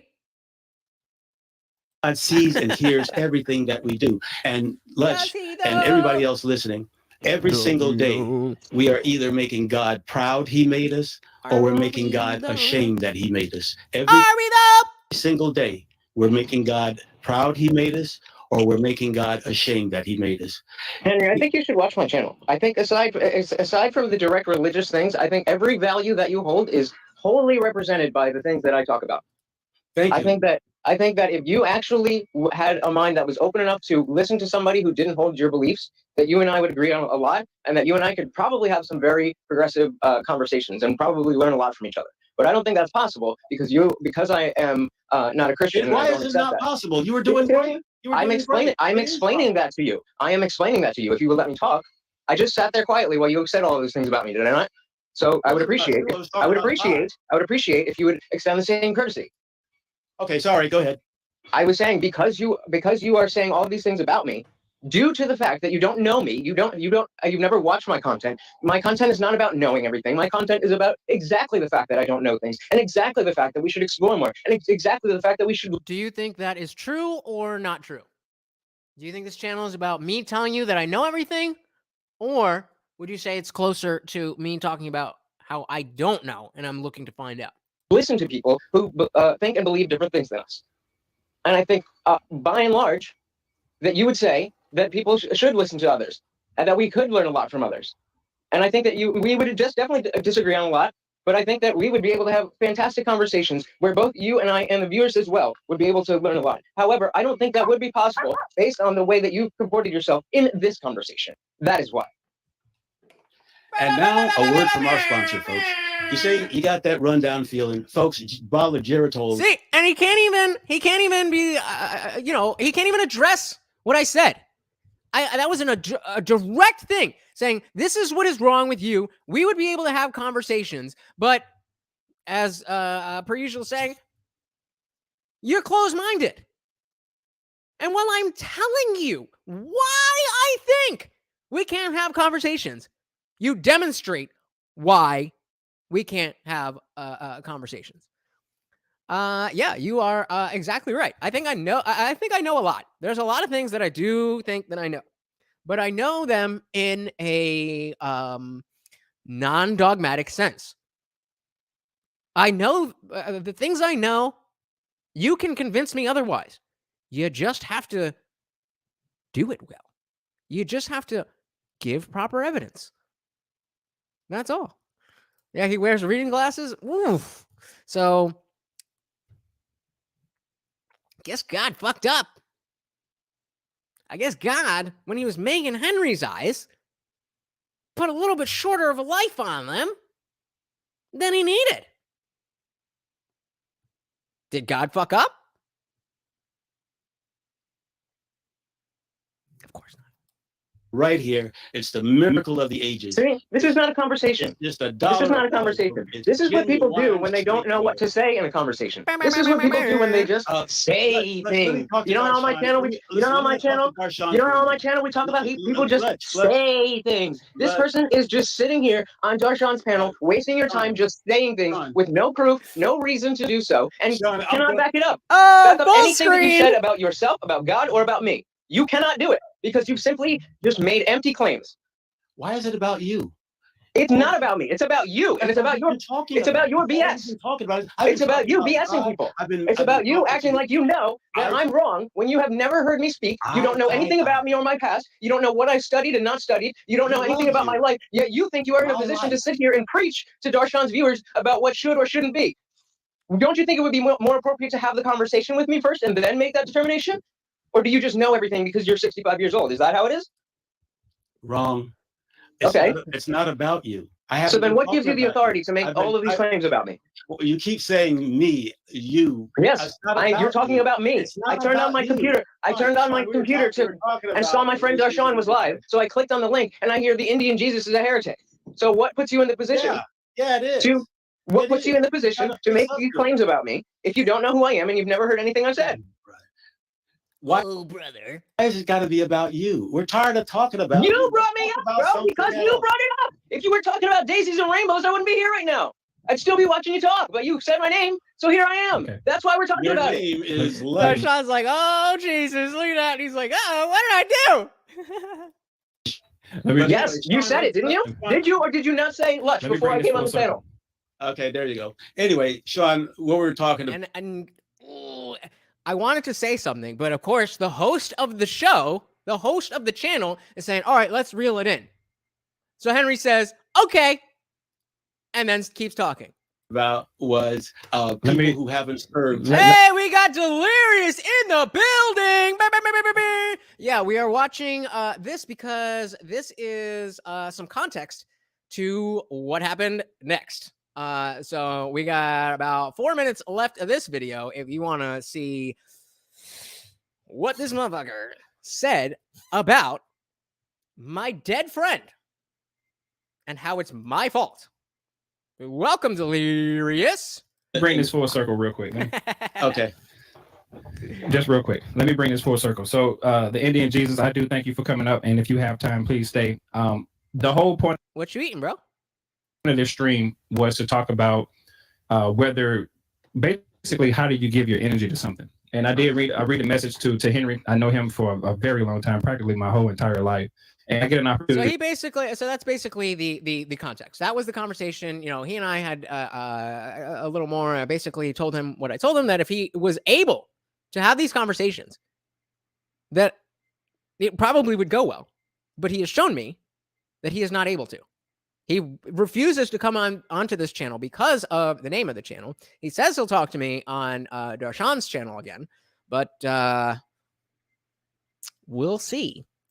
We'll see. So then Darshan does another stream. It's called I'm Friends with an Atheist. I'm the atheist. Let's see how it went. Actually, I'm gonna. You got a whole. Okay. Let's just play it to share things with. The views and opinions expressed in this program are those of the guest speakers and guest panelists, and do not necessarily reflect the views or positions of the host, sponsors, and corporations involved. Before we get into our share use content, let's go ahead and give a fair use disclaimer courtesy of YouTube. Copyright disclaimer under section 107 of the copyright comment. Courtesy of. They're gonna take your shit down no matter what if they want to. Ain't no warning helping nobody. The Fair Use Act. So this is a fantastic. So this is Darshan using a clip from the Why is God Hiding or whatever I called that, where I was reacting to a conversation about divine hiddenness. Question from Darshan. He said, just asking, but did someone pass away that you loved and you blame God? Just asking. This is a fantastic question. I was already, I'm pretty sure I've talked to you guys about my boy Akon, who passed away in 2013. And in a, it was just a motorcycle accident, nothing that he did wrong, anything like that. I thought if there was ever going to be a moment in my life where I returned to religion, that would be it. But that didn't even, the fact that didn't even come into the equation. Let's hear that line one more time. That didn't even, the fact that didn't even come into the equation. That didn't even, the fact that didn't even come into the equation. That didn't even, the fact that didn't even come into the equation. I was thinking about his family. I was thinking about selfishly my own, not having my friend around anymore. I didn't have a lot of friends. I didn't have any friends like him. I didn't have very many close friends at all. And I think his death changed the trajectory of my life quite significantly. And I really thought that if something like that ever happened, that I just might be like, okay, I'm please God, make this better. The answer to the question is no. Good cut there. I don't know how much rambling I was doing, but good cut, Darshan. It's a good question. It's a good question. The answer to the question is no. Hello and welcome. I'm your host, Darshan McAway, and we're going to be talking about, can you not find God, or has God always been there? Now, if you look at the beginning of the show, we were reviewing the IndianJesus podcast, and he had a take it down, you little bitch. Comment, if you will. It says, why can't I find God? And I said, you know what? I don't think God is hiding anyone. I think he's been there and he will always be there. Is he there?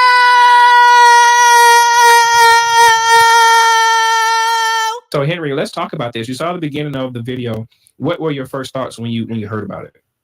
Yes, I saw the video. I watched your clip, and so he's watching the clip.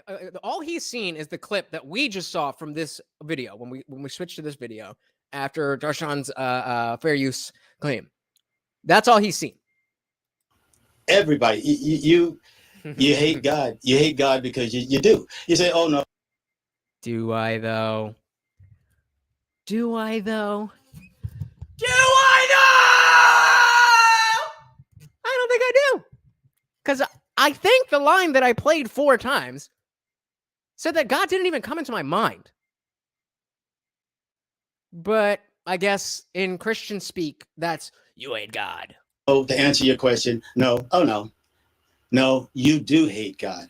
Because every Do I though? time we have Again, I will say, I hate God as much as you hate unicorns and leprechauns.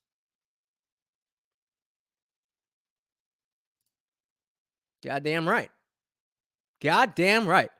That motherfucker was real. I'd slap him in his face. With a smile on. our show, Darshan and I, we have a show. You see fit to take material from our show and put it on your show and then try to take it apart, dismantle it, destroy it. Because you're talking about me. You're talking about my dead friend. I think that if you look back at my channel, there is nothing with Henry's face that isn't him talking about me before I enter any of the conversation at all. So you said, that's what I always said. If God is real and I meet him, I have some questions. A bunch. Facts. Just in the stream today, we brought up slavery, we brought up false hope, we brought up the afterlife. There's all of these questions. And they can't all have reasonable answers. At least not the slavery one. We lift God up here. You try to destroy the word of God because you hate God. And I'll tell you why you hate God is because he took your friend. I hate God because he took my friend. That's what you got from, it didn't really come into my mind. You question why I have to pick apart all of the bullshit that you spew. Darshan played the clip for you, dude.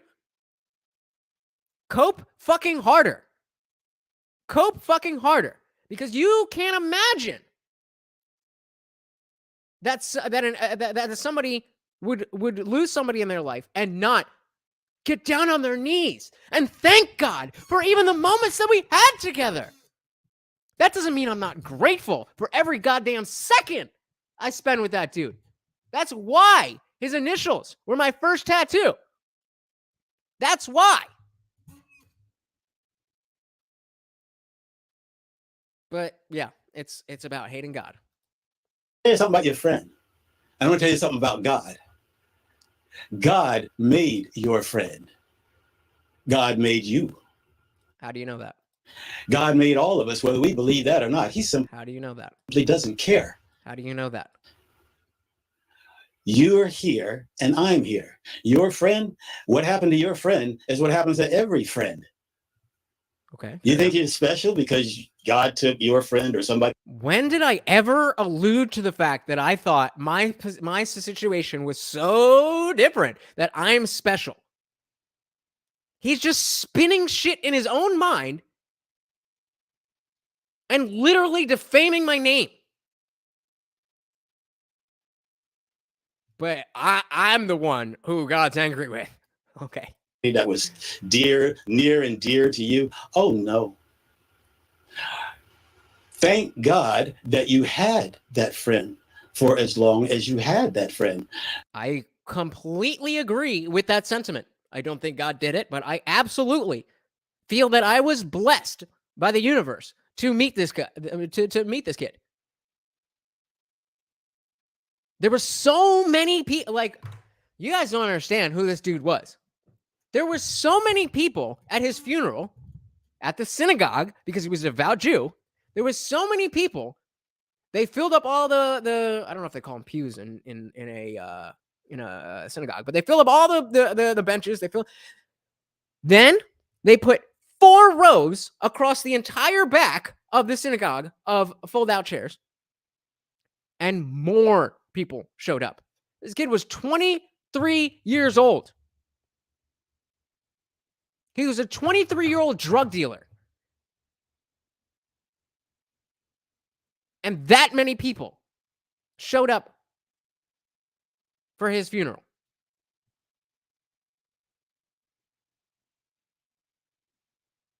But somehow that has relevance to me hating God. To everybody, not just to you, Lush, to everybody who has lost anyone that blames God falsely for this. Blaming God? I blame God as much as I blame the unicorns and leprechauns. I'm pretty sure. I don't know. Maybe I'm wrong. But I'm pretty sure the line was, it didn't even come into my mind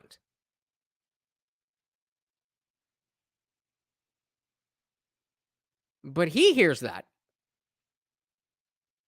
and says, oh, so you're blaming God. This is worse than the Jordan Peterson and Kathy Newman interview. Death.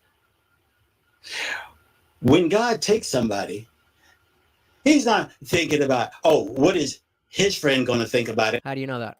And what is her friend going to think about it if I How do you know that? take you? What is the family going to think about it? How do you know that? What about his kids? God does. How do you know that? All of that is covered. How do you know that? You and I, when we die, we are going to appear before God. How do you know the fucking bullshit you are saying? Because this is a personal thing. Your friend, what happened to him and what happens to everybody, this is personal between God and him. Stuff that you don't know, Lutch. Stuff, the relationship between your friend and God, you don't know nothing about. Actually, I know a lot about it because we spoke a lot about his religion. I used to know all of the Jewish holidays because of the fact that he and I would have such deep conversations about this. I mean, and those were the days I couldn't hang out with him. But, yeah, guess God needed a Jewish drug dealer in heaven.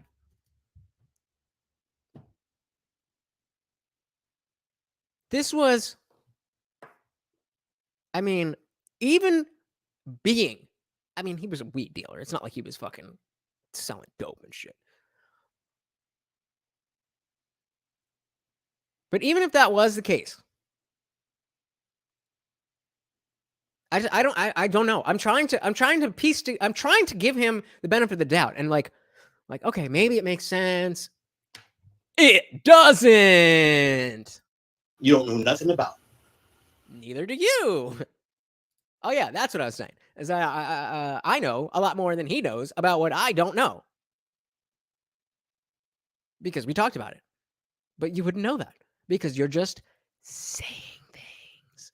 Hey, we got Chill Furry Gamer in the building. Welcome. Says dope stream, man. Thank you very, very much. Does it still say that? I am not trans. I thought I fucking fixed that. I am not trans. It says on my Twitch profile that I'm trans. I thought I fixed that. I don't know how to fix that. I am not trans. Hopefully you'll stay though. Yeah, we're just talking about a dude who said that it's my fault that my best friend was killed in a motorcycle accident because of things like being mad at God, even though I specifically said in the clip at the beginning, oh, Jesus, it absolutely is trans friendly. I don't know why my account says that I am trans. I am not trans. Absolutely trans friendly. Chill furry gamer and Charles the cool gamer. Glad you are here. But no, I am not trans. No need to be sorry. You are more than welcome. But yeah, no, not at all. You're good. We good. We all good. Everybody is welcome here. I don't know if I want to take that as a compliment, but I will. And oh my God, somebody fucking help me. How do I change that?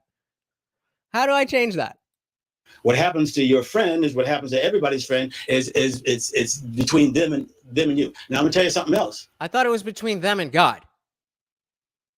He just said it's between them and you. Is it between them and me or them and God? Instead of thanking God for the time that you did have, God made your friend. He made you. He brought you all together. You all had a wonderful, wonderful. It's some Pepto, Charles. Time. It was heaven on earth. I know it was. That's when people find their mate, it's heaven on earth. The relevance being that I'm not trans. I'm also not gay. So yes, this was a platonic friend. I don't know if there was an implication there. I'm not going to take that offensively. But I kind of feel like Mr. Bible Thumper really was trying to make a dig. But no matter how long that relationship lasts. Who doesn't? When both of them got smiles on their faces, they're together, you see them together everywhere you go, they ride together, they live together, they're a couple. How is this relevant? God for the time that you have with that couple, because there's so many people, they don't have a baby. Oh my God. That's not what we promote here. We're all getting along. We're all learning. Even if you spout bullshit and stupid shit, we can learn from it. We can become better. Even though, no, I'm not. I mean, we don't want to. Violence is bad. But we can learn from other people's stupidity.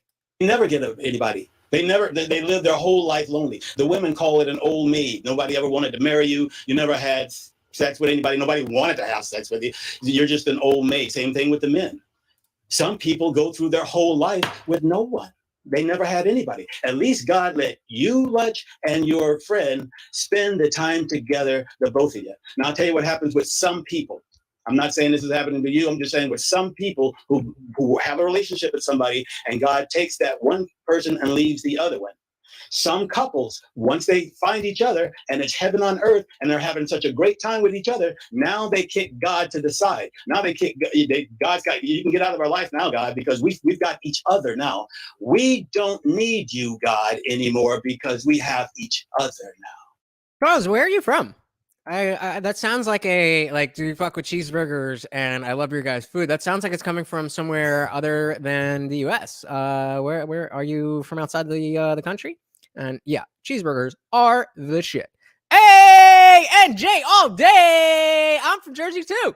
What up, NJ all day? 732. What is good? Chill Furry Gamer. Another Jersey in the house. What is up? That pisses God off, and he's going to take one of you. He's going to take one of you, or I'm gonna run that back, but all the way from Paris, all the way from Paris, France. Thank you so much for joining us. Absolutely. Do they not have cheeseburgers out there?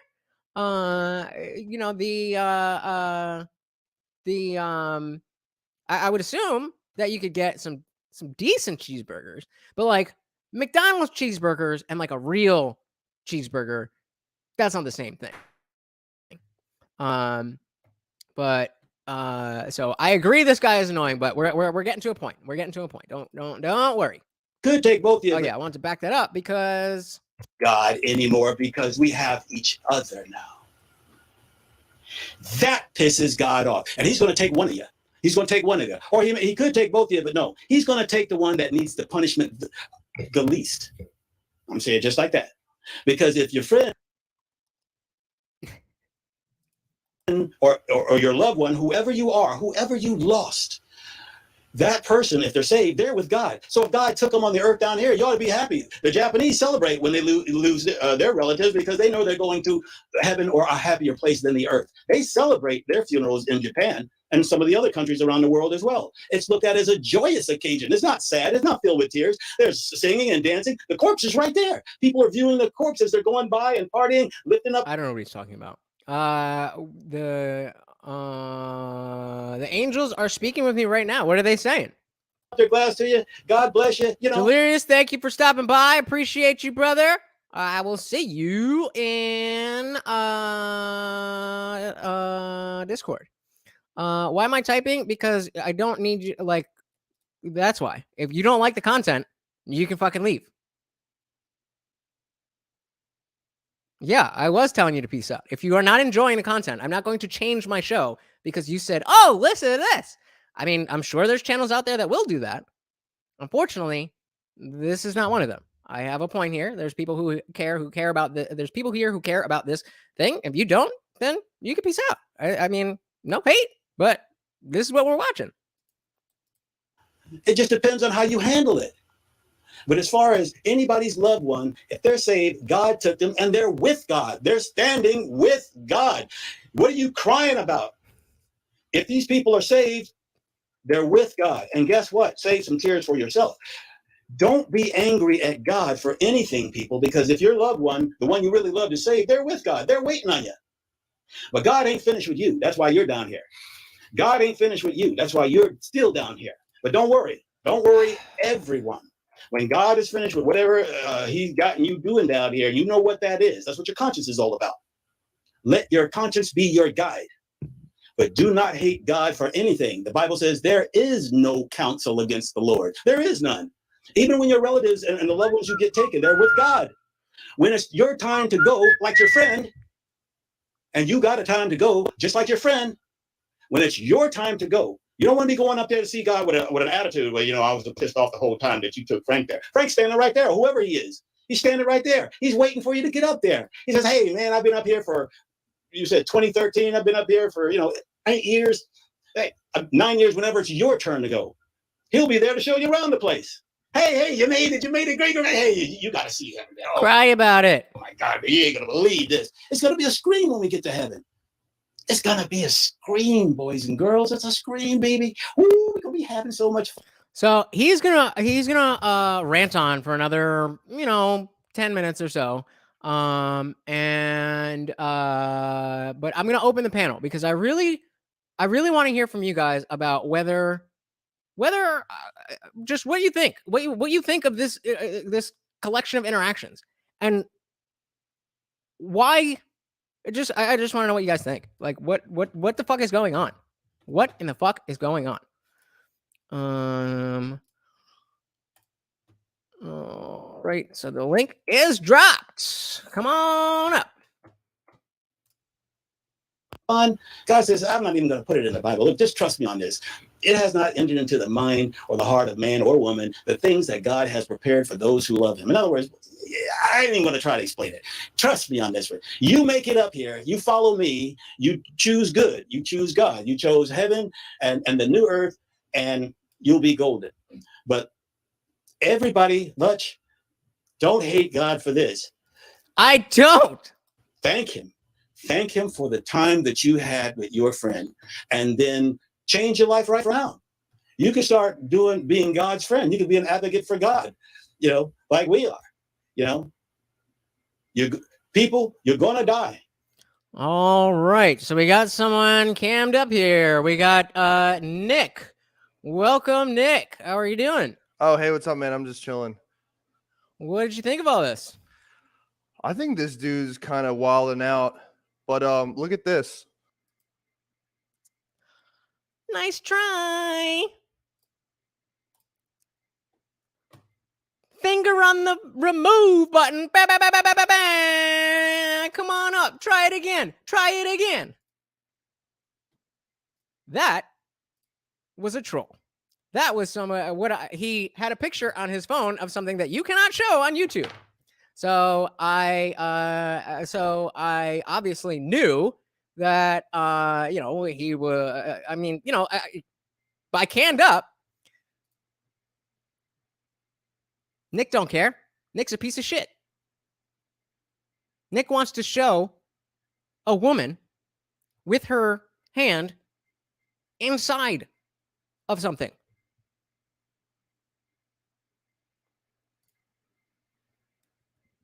I know this shit.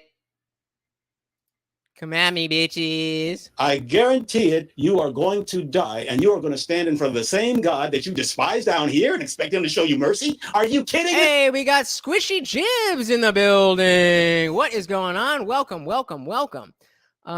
Sally, that was somebody who was not a good person. Hey! For the sake of Sally, we're not going to mention where her hand was, but use your imagination. Are you joking? Nope. Who would show mercy on somebody that despises them? Come on, we don't even I don't despise anybody. do that down here among mortals. Seems like you do. Seems like you're fucking pretty mad right now, bro. Don't go up there with a bad attitude, boys and girls.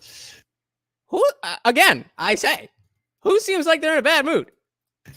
You're the one that's going to suffer for it. Yeah. But anyway, don't blame God foolishly. That's what the Bible says. I don't. Don't blame God foolishly. I don't. You're going to die. You're going to see all your relatives. Nobody's been lost. What are you mad about? You know where they are if they're saved. And if they ain't saved, Do we though? Do we though? All right, we got Indie Film in the building. What is going on, brother? I'm just trying to get my camera running because I got all these pictures I want to show you. You'll be out of here. Was that guy? Hasn't he been on your stream before? Nope. That's why my cursor was right over the remove button. And as soon as he picks up his phone and he's looking at it, I know what the fuck is up. Like, come on. Yeah, they're trying to send only people I know and professionals can come up on my stream. That's the smart way to go. I'm willing to put my whole shit out there for you guys because I want this to be a legitimate community. I really want us to be able to come up, have these conversations, all that. I want to be able to do that. And so it means taking risks sometimes. I have to risk that, okay, I see a new name. I don't know who they are. I don't know what's good with them. But I'm quick. Not this one. I've done it before, especially if you catch the Filthy Casual MMA watch party Saturday nights. That's when you'll find me very drunk. Or in the Discord, we're getting more shit going on there. But anyway, back to Indie Film. What did you think of all this? I've met a million people like him, and they're never Catholics, but they're born again Christians or whatever. They may have grown up with religion and then went away from it, and then as they get older, they get back into it, and they just get militant about it, and it's very off-putting. Real quick, we got a question here from Yelra1221. Says, what are you about? What is your message? What is your about? Or actually, I didn't have the link open. But I am the IndianJesus, here to resurrect the second coming of common sense. So right now, we're talking about the common sense of believing that because you're a 65-year-old man and a Christian, that you know everything about somebody who, in your opinion, is a bad person. When that's not how logic works. But thank you so much for joining us. Hope you enjoy the panel. I will say, if you get back on with Henry, is it Henry? Yes. Make sure you change your logo to say the Indian Heretic. And just don't mention it. I don't just have it up there. I don't want to be antagonistic. Like, Isn't that what he called you? What's that? He called you that, didn't he? Of course he did. Yeah. But I'm genuinely not trying to be antagonistic. I genuinely believe that. Well, besides the fact that a real authentic conversation with Henry would be content gold. I do genuinely want to have these conversations. I want to talk to people like Henry. I want to show that's the fucking reason that I use the name Jesus, is because I want to start that conversation. But Henry took the bait, and instead of, he just went too far. That's a perfect question. Why are you using the name of our Lord and blaspheming? And so I say, I don't think it is blasphemy. Okay, now we have a conversation. But it was storming in Florida. Like that ever happens. And he heard thunder. So, end of conversation. Well, that's I was trying to point out, and I don't know if it came across in chat, was if the Lord was trying to send a message, wouldn't the thunder of storm, happen at your house? Yeah, right. Unless he's thinking the Lord doesn't like what he's saying, and it's like boom, But I mean, I was definitely being facetious, but I got to pat myself on the back when it comes to, okay, if you think that I just caused thunder, are you sure I'm not Jesus? You sure you're sure? Just saying. Maybe you should change it to the Indian Thor. The irony is he would have no problem with that. He would be cheering for that. Yeah. I would just be like, no, I actually do believe in Thor. Prove that he's not real. You're a heretic. You're not going to get into Valhalla. Let's dive into a little bit of the rest of this. There's only there's about 10 minutes left. Let's see if there's anything fun. If you want to if you want me to stop it, just hit just say something. Where they are as well, and you don't want to go there. Oh, it's getting close to that time. Okay, well, Shani, go ahead and closing thoughts. Notice how would you ever host a show? And this is again not a dig at Darshan. Would you ever host a show where you said 3 words, where you ask one question, and then your guest speaks straight for an hour? That's not fun to watch. And I doubt that it's that much fun to be a part of. But Henry doesn't care. Thoughts or anything? Well, I think, one thing I want to say, I want to pull back a little bit because I was thinking about this. The title that I had for it was I'm Friends with an Atheist. And when I asked that question to him on his stream, it came from a place of concern from the way he was talking on that previous stream. Why can't he find God? And I kind of wanted you guys, can I get one more like, please? Just one like, please. Thank you so much. To hear about it and just to see where it was coming from and check out the mannerisms, his behavior and everything like that. And we do have empathy for people who lost someone. But yeah, I mean, Darshan said we, but I think he said me. I think he meant me, because Henry clearly has no empathy at all. I guess, again, do you take your frustrations out on God because someone took someone from you that you truly and deeply love? Maybe some people do, if they believe in God. But as atheists, that would be like yelling at a unicorn. I don't believe that there is such a thing. I know that your tiny brain can't fathom that there would be able to be a life outside of that. But again, I say, I am as angry at God as I am at unicorns and leprechauns. Any film, are you angry at God? No, I think you're God. I think you're angry at Christians. I'm angry at believers. Henry. I'm angry at people who talk shit. I'm angry at people who put my name in their mouth and say shit that they don't know what the fuck they're talking about. That's what I'm mad at. Now that's how I started this whole thing out, giving props to Darshan, because I fucking love this dude. He is one of my favorite people. He's a Christian. My parents are Christians. Good question from Yelra. Said, do you completely deny God's exist? No, I am an agnostic atheist in the sense that Gnosticism being knowledge, theism being belief in a God or gods. So I do not believe, if somebody says, do you believe in a God or gods? My answer is no. if the question is, do you know that no gods exist? The answer is no. I do not know that. I just haven't had the evidence shown to me, and I've looked very, very, very hard over decades.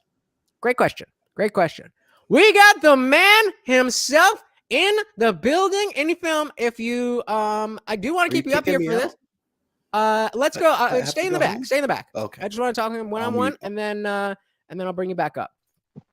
D-Mac in the building. What's up, man? What's going on, man? A lot's going on. Oh gosh, this is it's wildly entertaining. It's kind of cringe, and again, it's hard watching myself when somebody's doing a reaction. It really is, man. Yeah, it's definitely takes some getting used to. Yeah. No, but what's thank you though for reviewing the content, and thank you for basically, man, just being a friend, being a supporter, despite what's happening between you two. I do want to say that I spoke to him earlier today, and he's definitely open to talking to you. We just got to figure out a time, and I think Henry has become one of those people that you love to hate, in a sense, and you kind of want to stop him in his tracks from talking and say, hey man, take a breather, let me get through what I'm trying to say. Yes, the Indian Jesus, it is a bit of a strain hosting the show, and I when I started, my question doesn't get answered, and next thing I know, I'm 30 minutes in and I'm like, damn, I got like 15 more questions to ask, and I got to chop my show up in an hour, and I'm like, yo, this is not going to work, but at the same time, that's the other thing I was thinking, is that I don't know how much we would be able to get done in 1 hour. Well, I talked to him, and I told him that if you two decide to talk when we find the day, I say you have to let it be some dialogue. I say I can't just have you just go off on the deep end. I said, because he really wants to have a conversation with you, and I said I really want to hear the conversation. I really want to be a mediator between the two, because again, I'm dealing with two people that, a lot of people don't say this, but I'm dealing with two people that I care about, right? I care to see you successful, and I know him, and I care to see him successful, right? So I have no ill will towards him. Right. And see, that's shit about right, and I think that's his big issue. He has a lot of ill will towards you because of the name. So that's where the line is crossed. So, but when you tell me what's a good time for you to talk to him, we're gonna make it happen. But go ahead and hit me with some questions, man. I know you got some questions. I don't want to just ramble. So, real quick, I do want to address Yelra's question. Says, so you've never been blessed before. I am very, very blessed. Or had an impossible situation come true that could be attributed to a miracle. Yes, I've had things that could be attributed to miracles. But that doesn't mean that they are miracles. That's why I'm agnostic. If things like that are like, there was a time I was on the beach with my friends and we saw this fucking light in the sky and it zoomed off in a way that is incompatible with the laws of physics. Would make more sense to me that it would be some type of extraterrestrial ship of some sort or something, or maybe I was just seeing things. Attributing it to a miracle would be so far down my list, because how could I prove that it is, in fact, a miracle and not something I simply don't understand? So that's where I fall on all of supernaturality. Anything that is outside of the laws of physics, I don't believe is the case. The third law of thermodynamics, or Clarke's third law of thermodynamics. Any sufficiently advanced technology is indistinguishable from magic. So we could have, there's nothing saying that there's not aliens circling the whole globe all the time and all the weird shit that we see is alien technology. That seems pretty out there. I don't believe that either, but I accept that as a possible solution. That the existence of God is a possible solution. Good question. Good questions, Yara. So yeah, I'm curious where, I'm gonna bring Indie Film back in for this because I think we can have a cool little conversation here. I was curious about what you were feeling when he came straight out the gate with "You hate God." Well, okay. So there are some parts in that video that I had to chop out, and I'm gonna be honest with you. I told him it was a bit much. I mean, when you lose some, that's why I came up with the story. Like, hey, man, I lost some people too, and I told him, I said, man, I don't know if he hates God. Yeah. I was like, I don't know if he hates God because he lost somebody, but we did have that conversation. I thought it was a bit too much. I don't care, how much he dislikes you or whatever, or anybody in the world. When you lose somebody, there's no need to go to the extreme saying like how much you hate something. The way I think about it is that's that person's life, that path that they want to walk. So if you do hate God, that's between you and him. You know what I mean? So I don't have anything with that, but I just want to say that I thought it was a bit much. If you ask me what I felt about, I thought it was a bit much. Because I don't sense that from you when I watch your streams, from talking to you, and what has it been, like almost a year or something like that. So I don't feel like you hate God. I think you're just questioning what's going on. What? Because you listen to what I say. Right. I mean, like I said, Darshan was very gracious, and but before he posted this, he told me, that this was what it was, and I happen to have thick skin for stuff like this, so I was like, hey, don't not post it on my account, if not only for the content, I got tough skin, but it's very curious to me how it makes religion in general look when somebody reacts to something like that. Like, bro, you don't even know me. What are you talking about? Yeah. I didn't like, and maybe I'd misheard him, but he said something along the lines of God was going to take one of you. Yeah. Yeah, he said that. And he said that because of things you do or doing or something, and I was like, what? Well, let me just give context to what happened, because I had to cut it out. Okay, so there's no secret if you listen to what he's saying. He thinks you're a homosexual, so he feels like God took. Well, so he feels like. Man. Well, yeah, so he feels like God took your friend from you because of the act of homosexuality. So I had to chop that out. It was so much stuff that I just had to remove. You did it. I'm sorry, man, but listen, I respect people too much, and sometimes I get it, content is content, but I just could not put that in there because that's not what I picked up on. That's not how I know what I know of you or what you told me of you or whatever. So I'm like, but that's what he thinks. So that's why he said, God had to take one of you. And if you listen to what he was saying, it was like basically you fell in love with Akon so much that he had to teach you a lesson. So that's where that comes from. And I mean, I've never platonically loved anybody, including my family, like I love that dude. Yeah. I'm building that relationship with my dad now. I really, really am. But especially in 2013. So I get it. People did think we were gay. But, I mean, not a problem if you are, but that's not really what's going on here, bro. Yeah. Just more bullshit, more assumptions. And it's like, okay, so you think that because we're gay, that the better of us, the more religious of us, deserves to die. If you think we're gay, then you think that whichever one of us is going to hell, because homosexuality or sodomy, more specifically, is a sin. Am I wrong? Yeah. I am wrong? Or you? No, it's a sin. It's well, I mean, it's not in the 10 Commandments, and it's not in the 2 commandments, Jesus's commandments, but it could be in the Bible. There's definitely I'm sure something it's in the like Bible, Leviticus or something about two men laying together. Yeah, it's an abomination to God. 2 men lay together. It's an abomination. Yeah.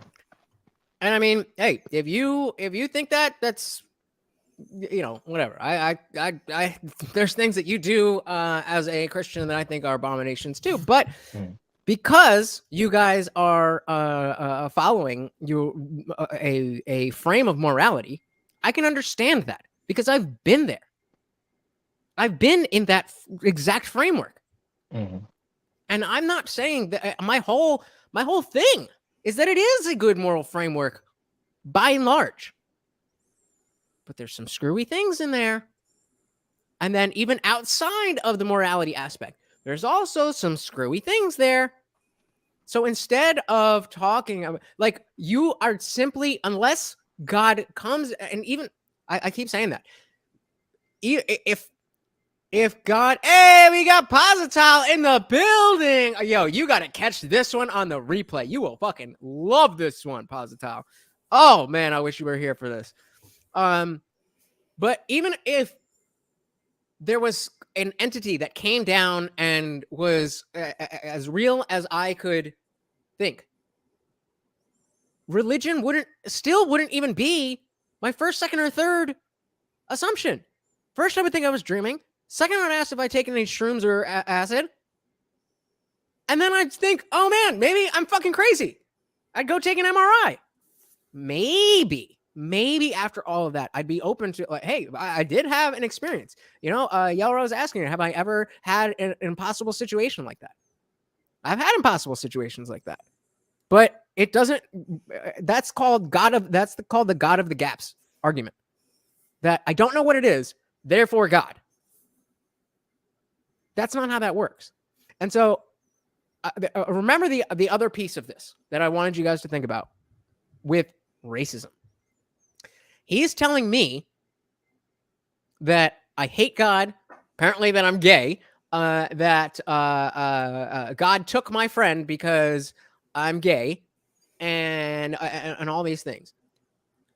Would it be appropriate for me to tell him that his life is X, Y, and Z because he's black?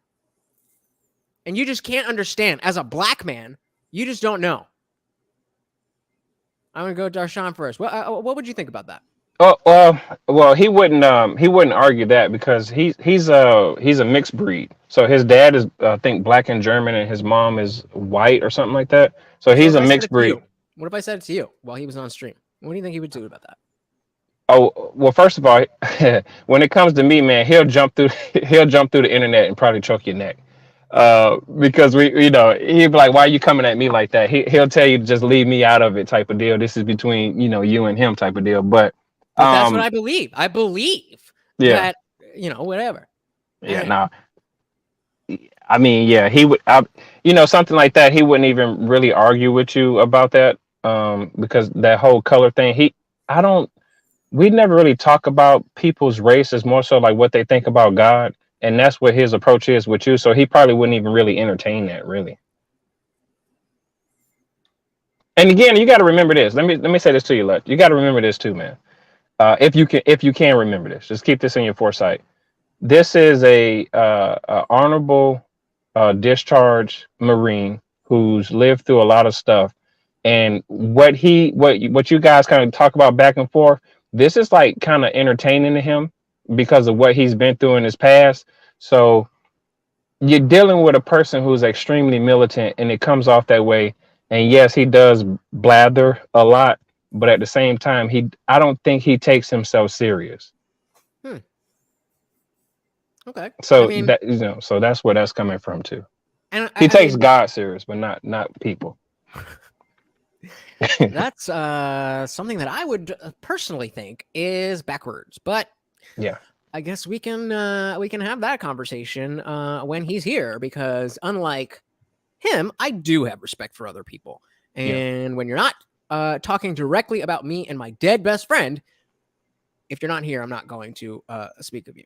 Right. I'm the only other thing I'm really curious about is, in general, how you feel about how I approach these types of questions. Like when we were watching the Atheist Experience calls, and like, what was your feeling about all that? Okay, great. I'm glad you asked. So I did watch the link that you sent me. That first link, I watched that, and I caught up on what you were doing with the phone calls. And you know, it reminded me of. Real quick, sorry to cut. Yeah, go ahead. Real quick, sorry to cut you off, but that might actually be a good workaround for your channel to get a call-in phone number, because then the worst thing I'm thinking about it. Yeah, I'm thinking about it. I got a number, but I just haven't did it yet. But I thought those were very entertaining. Again, I come from a place of I let people rock.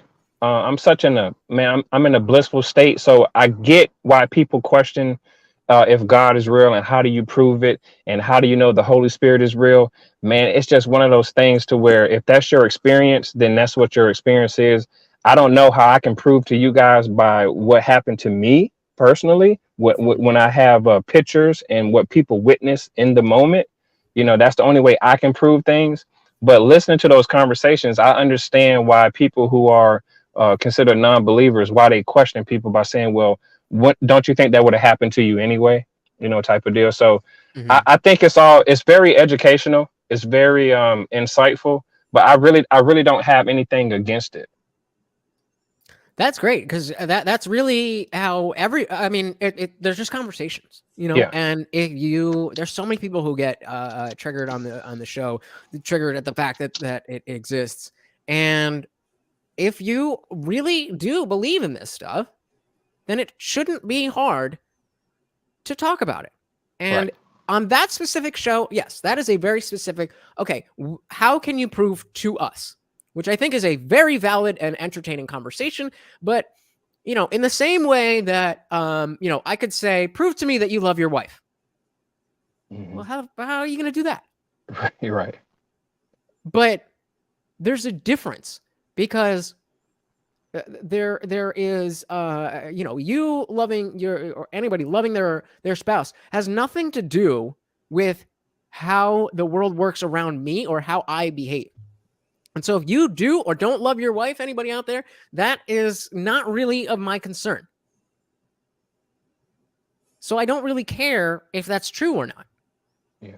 But when you're talking about the creator of the universe, who is watching everything we do and is choosing to send you to eternal bliss or eternal hellfire, which we also don't have any reason to believe in, how can you get mad at me for not accepting that? Right. Not you personally, obviously. Right. But. So I'm glad you said that, because I think in one of the videos that you were reviewing, someone said something about I'm kind of, he didn't say concerned, but he want to know that if other people believe in something, he want to know who he's in existence with. And that's where I come from. I do not care what you want to be, what you believe in, because I realize that I have to work with people who do not believe in what I believe in and don't care to believe in what I believe in. Maybe they even dislike me, but I have to understand that other people just view things differently. And I don't want to be looking over my shoulder thinking that you dislike me just because. So I come from a place of just totally understanding both sides of the coin, heads and tails. I have to understand it. And I don't take it to heart when people don't believe in what I believe in, but I don't want people to pressure me into not believing. And that's, it's like, hey man, let me kind of live in my peace. I'm not pushing anything on you, but don't tell me what not to believe in, if you know where I'm coming from. Definitely fair enough. I mean, I do think, so what Matt Dillahunty was saying about that is that the reason that we care what other people think is because beliefs lead to actions. So, the simple example was if you are, if you don't believe in reality and, you're about to cross the street, then whether or not you believe that bus is there or not matters to you. And then, you broaden that into, a look at, like, I don't even want to say it, but the self guys in Islam. Right. There's only one reason that they do that, and it's because of what they believe. And so again, this channel, this stream was never about Christianity. It was never about particular beliefs. It's about dogmatic thinking. Right. An atheist can have that same thinking, though. Absolutely. So, absolutely. to me, it's the thinking that's bad. It's not being an atheist or a Christian or a Jew or a Muslim. It's that thinking. I think we've talked before. I think we've talked and said that, I would love to have some faith, right? Oh yeah. I would love to be a believer and have faith that there's an afterlife and all that stuff, instead of just thinking, you're going to be feeding the worms at whenever your untimely death happens. Right. And, but I think I might have said I'm more pro-religion atheist than anti-religion. I think religion does a lot of good things. I think it's good for some people. It does good. I mean, charity-wise, the Catholic Church, or not the church, but the Catholic people are very charitable. I think there's a lot of positive things they do, and I'm sure a lot of other religions are the same way. I 100% agree. And that's why we need to democratize these things and take them out of only being religious stuff and just be things that we do as people, because we're moral beings. I'm going to throw that to you, Darshan. I'm curious. Do you feel that it is possible to, for like, think of, your typical blue-haired leftist feminist, that kind of person. If there was any way to reach them, do you think that taking virtues from the Bible and just extracting them from their religious context, do you think that would be the best way to reach those type of people, if at all? Or is there a better way? So yeah, there is a better way. But first, before I tell you what the better way is, I wouldn't. What do you call it? Virtue signaling is basically what you said. Okay. That's not what I said. Ask me the question again. So I was just saying, would you think that taking the values that you believe in from your religion and presenting those as, hey, we should all live like this because this is a good way to live, do you think that would be do you think that would be easier to reach your typical blue-haired leftist feminist than espousing those exact same values, but saying they're from the Bible?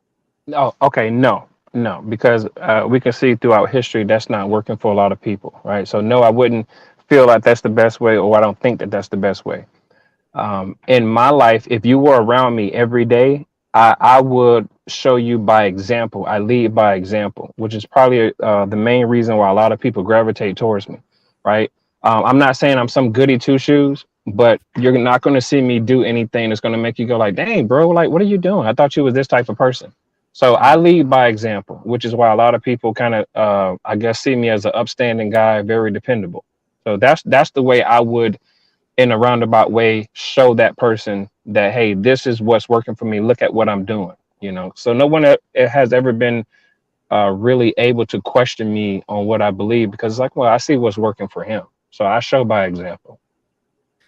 Any film, what do you, same question. Do you think that presenting religious values void of the religious context, do you think that is the best way to reach these far leftists, if we are going to be able to reach them? Or do you have something better, or what are you thinking? Yeah, I think that those people are unreachable. I think that they see themselves as the center of the universe, that any decision they make is moral and just because they've decided, and they bend morality to their will. And somebody else coming in from the outside and saying, oh, no, pick up the trash in your neighborhood, or do this or do that or whatever, it's not going to fly with them. Now, people right of them, still left of center, a little bit more reasonable. Yeah. And, I think the 10 Commandments being in public schools when they was kind of that. And if they would have maybe taken out references to God and made it the 8 Commandments or whatever, perhaps they could have kept it in, because, don't steal, don't kill, exactly. Don't covet, because that leads to other things, there's some good ones in there. Absolutely. Absolutely. And so, Darshan, the reason that I ask the question the way that I do is because when you lead by example and you want other people to follow that example, there is an inherent mindset behind how you are behaving. Okay. So if you are somebody who is consciously like, again, we're saying the people who are far gone, it's not easy to have a conversation with these people for in the realm of politics, and certainly they are not willing to entertain God. They'll openly mock you and make fun of you just for believing. So what is the and maybe this doesn't change your answer, but what is the mindset that you would hope that those people are taking from watching your example? That there is, I guess that there's a way to be positive and to know that things are going to be on the up and up. Like I'm familiar with the type of people that you're talking about.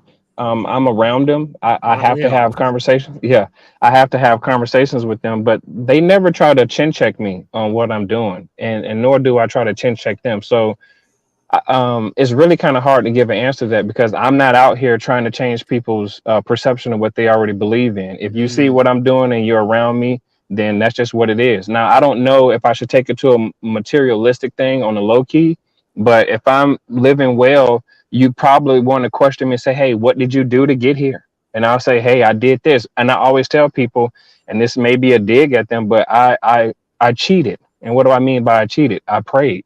Right. I prayed to God to give me some answers. If you call that cheating, right? You guys are here doing the hard work. You guys are here fighting a good fight. I'm like, hey, I prayed about it and this happened for me. So I don't know if that answers your question. No, definitely. And it makes a lot of sense in the stream you did today. I think it was today, where you were talking about how, you don't like to put yourself out there. Right. And that makes a lot of sense with that mentality. And it makes sense to me that if you are in the position you are, that you have, like, let's just say you have a lot more to lose than I do. Right. Like, right. I ain't got nothing. This is what it is. So that makes a lot of sense. Yeah. I and indie film, I can definitely see how the maybe the typical blue-haired feminist, maybe they really are that far gone. I like to think that these things happen in phases, and people are so susceptible to the meme, I support the current thing. I think so people are so used to that even the most far gone person, as long as they're sane, and I mean that literally, not like oh, you got some crazy ideas, but as long as they're not literally psychopathic, I do feel like there is a way to put all of these words that we have in an order over time that eventually could reach these people. Do I have the right words? Probably not. Maybe, probably not. But if I didn't think that these people were redeemable in any sense, I don't know if I'd be sitting here doing what I'm doing. I'd probably just be a grifter and like, yeah, we hate all the stuff that you hate. What do you hate? Yeah, we hate that. Any film, what do you think about that? Well, I think over time, they're all going to be gone. I mean, if you listen to Tim Pool talk about it, and I used to be, I would talk about for those who don't know, you want to give them the so over time, all these people are they're getting abortions, so they're their children, they're neutering essentially their children. Yeah, I mean, not having children, so their line will die out. Yeah, you're much more likely to find somebody who's gotten a shmortion or has sterilized their child on the left, and that's just going to naturally lead to a more conservative next generation. We've already seen that. B-Mac, right? He's raising a family, leading, Yep. That's what the future is going to be. The other people are just going to waste away and disappear. So, I don't think it. I think you don't even bother with it because you can't. They get so. I've seen it with social media with a teenager where they're so involved. Okay, I've got a comment for blue-haired people, blue-haired women, and I just thought of this when you were talking about it. My new line will be, "I love your blue hair. You remind me of my grandmother." What reaction are you expecting with that one? I think they're going to go cut their hair off. Possibly. That's a good one. Yeah, I mean, luckily, actually, now that I think about it, my sociology teacher was, I mean, she wasn't blue-haired, but like that, this was before you could be a private school professor and have blue hair. Now, I mean, hey, not that there's anything wrong with blue hair. But point being, sociology might be a bastion for this type of stuff. No, definitely, as a psychology major, there was so many fucking weird chicks in my class. So many. I've been to therapy in a couple different times. First time, my mom sent me to therapy after I graduated high school because she didn't think I would be able to handle college life on my own for whatever reason. But I was also I did BetterHelp, the app. I did that for a little while, and I mean, it helped. But I realized I was more just like bored than I was like, yo, somebody fucking hit me up. Like, well, what are we doing? But yeah, I mean that type of thinking really does affect how you look at the world, and if you're in a position to be espousing your beliefs on other people, whether you're a priest or a professor or otherwise, that has effects, and that is why we care. Yeah. So, any film, we're going to give you the floor. You were up first. Any last words for the people? Be sure to catch IndianJesus, the new channel, The Indian Heretic on Rumble. There we go. And remember, I feel the need for speed. Thank you so much for hanging out, brother. I really appreciate it, and hope you had fun. I'm looking forward to seeing you next time. Peace out, brother. Peace. All right, man. I know you know how to do your thing, so I'm gonna give the. Actually, you know what? Yeah, fuck it. So, well, any last words for the conversation itself? No, man. I think it was your streams again. I come from a place of learning, especially when on your streams. Very educational. I'm glad you're taking the approach that you're taking, because I have, in a sense, closed myself off from the world, and you challenged me to pick up on these conversations. Like I would have never did the termination of pregnancies stream the other day. But after watching you, I'm starting to understand that, okay, maybe I do need to get back out here. Let me challenge myself. And if somebody wants to challenge me in the way I think and what my education is, then give it to them. Because at first I was hiding my smartness from people. I was hiding my riches from people. But now I say, well, just forget it, man. It is what it is. And I'm gonna just move forward from there. So that's my closing thoughts on everything. I think that you're doing a good job.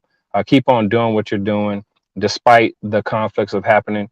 But I'm glad that you're doing something based off of what you told me, privately.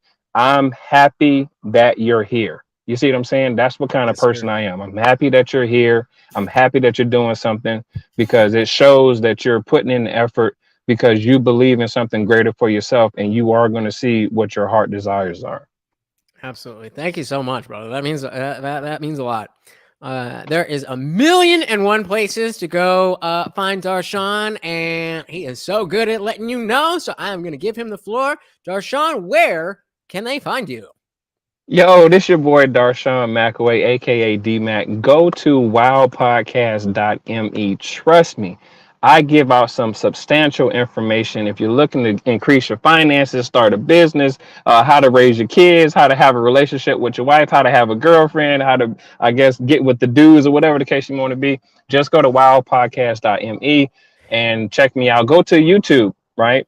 And type in Darshan. And then when you see my name, you're going to see my handsome face. And then from there, go to the playlist and look at all of the interviews and the streams that you missed out on. The Indian Jesus, thank you so much for allowing me to be on your platform. I really appreciate you. And Godspeed. Awesome. You are always, always, always welcome. Thank you so much for the kind words. And even though in the stream with Henry, he was speaking very directly in terms of the what it says in the Bible and all that. I appreciate that you said, let me slow it down. We want to give empathy. Even though I was sitting there laughing at this dude, I really do appreciate that. So as always, thank you so much. I did drop the link to Darshan's channel in the chat. Please do go check him out. He has been on a kick. He was streaming every damn day. I think you did 2 today, right? Yeah, I did 2 today. Damn, bro. Yeah. Good shit. So go check him out. Thank you again, brother. And you have a good one. All right, man. Be easy. Take care. So, I don't know. I thought it was... when Darshan told me like what that video was before I saw it,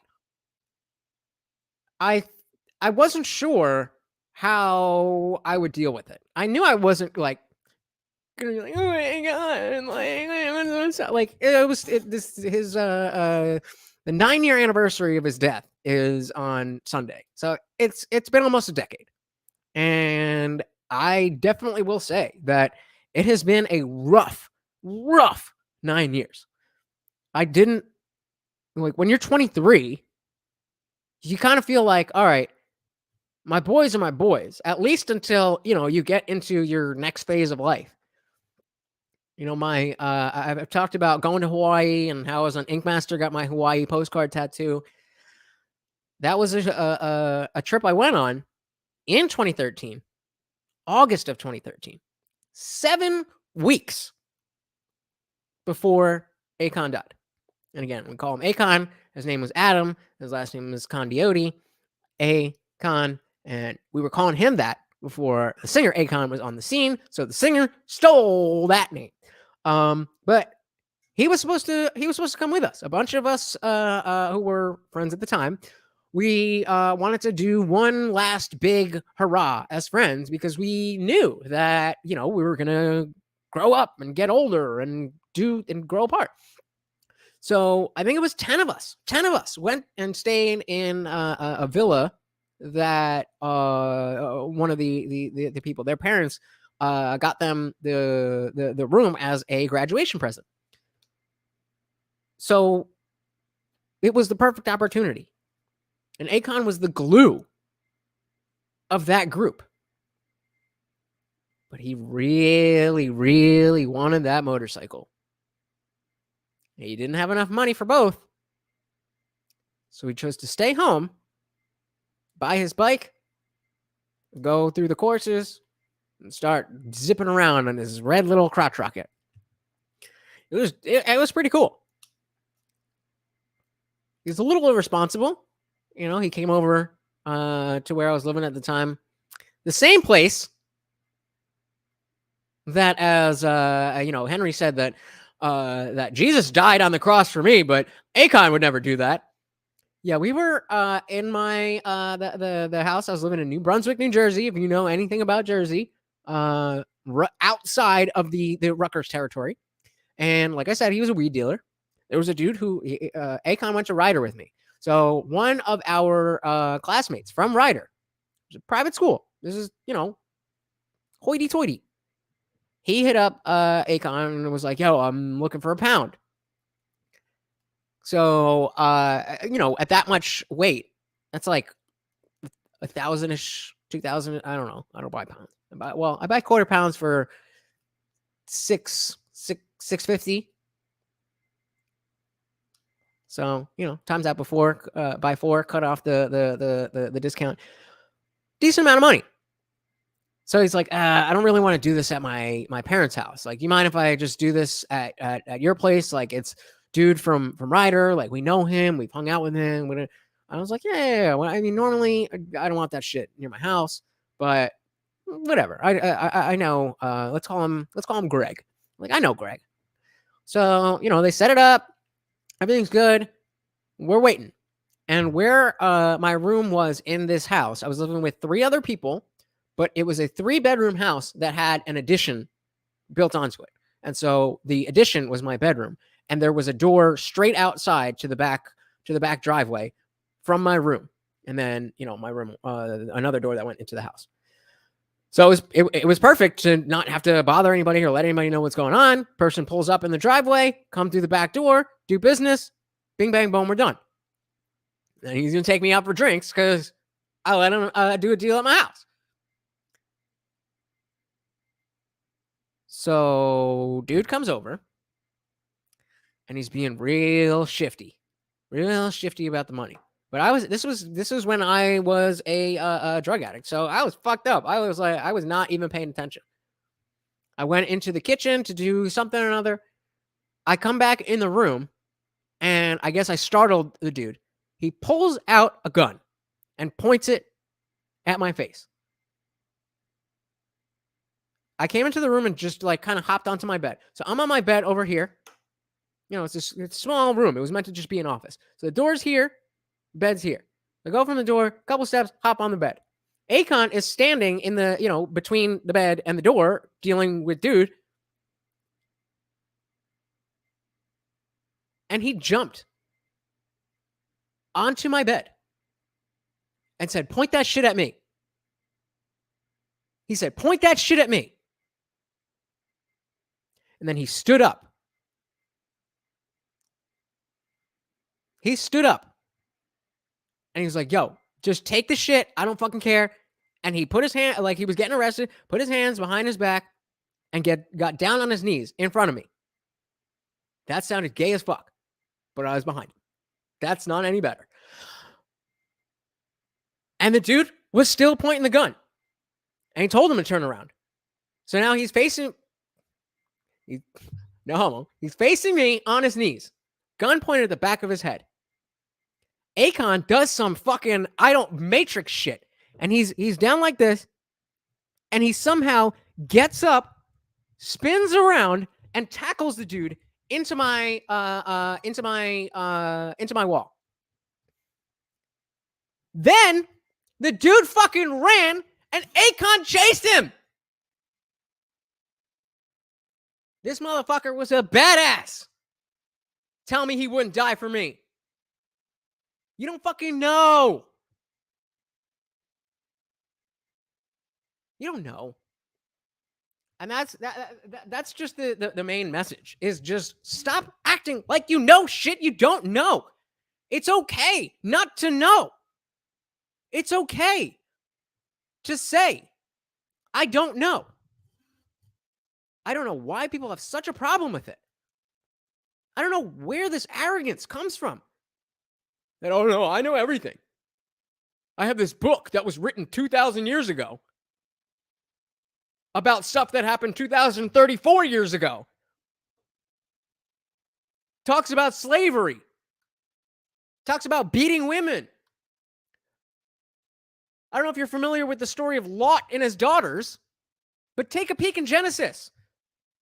His daughters are 304s.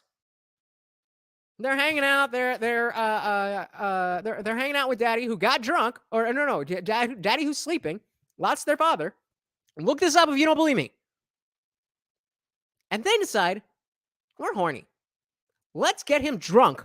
Let's get daddy drunk so we can fuck him. That's in the Bible.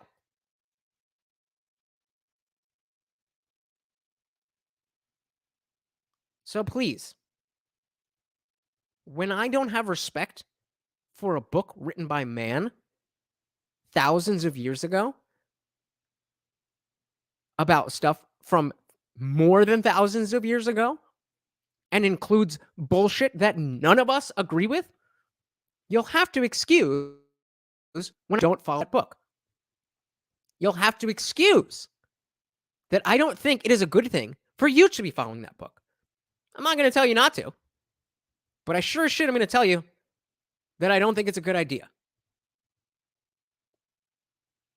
And until somebody tells me why we cannot extract the values and leave behind the beliefs, then I will continue to get on top of this mountain and fucking scream that you're all fucking shit up. All of you. If you're on the left, you're too dogmatic to the government. If you're on the right, you're too dogmatic to your religion. And I'm using that as a general spectrum. You fall somewhere in there. I certainly do not have all the answers. But on this, I think I'm right.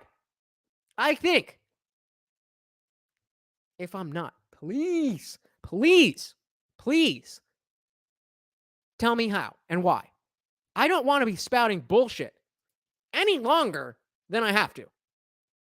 If you are right, one side or the other, if you can prove God doesn't exist, if you can prove God does exist and deserves to be worshipped, I'm right there with you. I mean, probably. Pretty sure what if the dude was wrote? Well, first of all, it was a bunch of dudes, and then it was translated into another entire thing, and then King James took his thing and did that, and then now we have the new international version, which has more changes, and then I'm sure there's another version, and that's just in Catholicism. So wouldn't be surprising. So I wanted to spend a little bit more time specifically with the atheist experience clips. And I don't know. Let me know. Let me know if you guys enjoyed those. We could do another whole stream of that. I mean, there's calls after calls after calls after call. Like I said, there's 2 decades of 5, 6, 7 calls a week. So we could do that. But I really wanted to show you how evil, and I use that word very deliberately, how evil somebody's mindset can be unknowingly. They can think that they are moral and just and godly. And maybe they are godly. But I reject the notion that those are the same thing. So I don't know. I hope this has shown you guys a little bit of a different perspective on some of this stuff. That's all I can do. That's all I can do is show you the world through my eyes. And hopefully, either I can convince you that I'm right, or you can convince me that you're right, so that we can both be right together. I don't care about being right. I just care about the truth. So if I'm wrong, okay, I'm wrong. I just don't want to be wrong anymore. A little bit of ego in there, but hey, who doesn't? So I really want to thank you guys so much for hanging out tonight. I know this wasn't as fun as some of the other streams. I tried to make it fun. We'll maybe Friday, the last Friday stream. If you want housekeeping, if you care about 3 streams a week, you better be there on Friday. If there's not at least 100 views on YouTube alone from Friday's stream, we're switching to twice a week, Monday, Thursday. Up to you guys. I mean, I gotta do what I gotta do.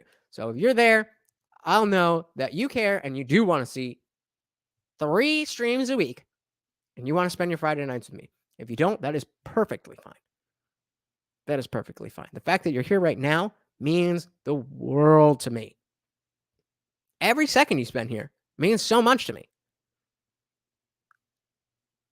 I wish there was a way to express that, but it means so much that there's anybody here who cares what I'm saying.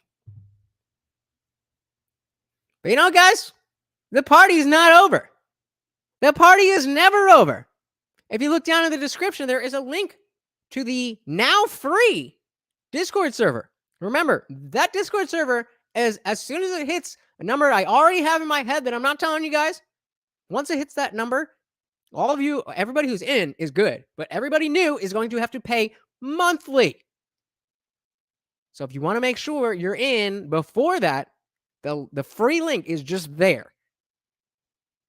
Also, in the description and rolling across the bottom of the screen is that support link right here. Yes, I'm not monetized yet. Thank you so much for Darshan for actually using that link. You guys are free to do that as well.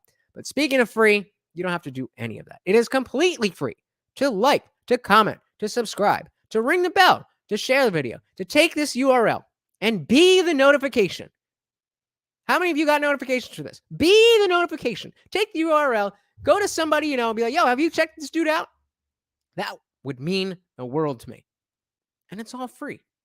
But even if you don't want to do any of that, and you just like sitting here watching and thinking, how beautiful am I? And how awesome is this channel? That'll be fine too. That is totally fine. Thank you so much for hanging out. Thank you for coming to the party. I am your host, Lutch, aka the Indian Jesus, here to resurrect the second coming of common sense. Until next time, guys, I am out of here. Peace.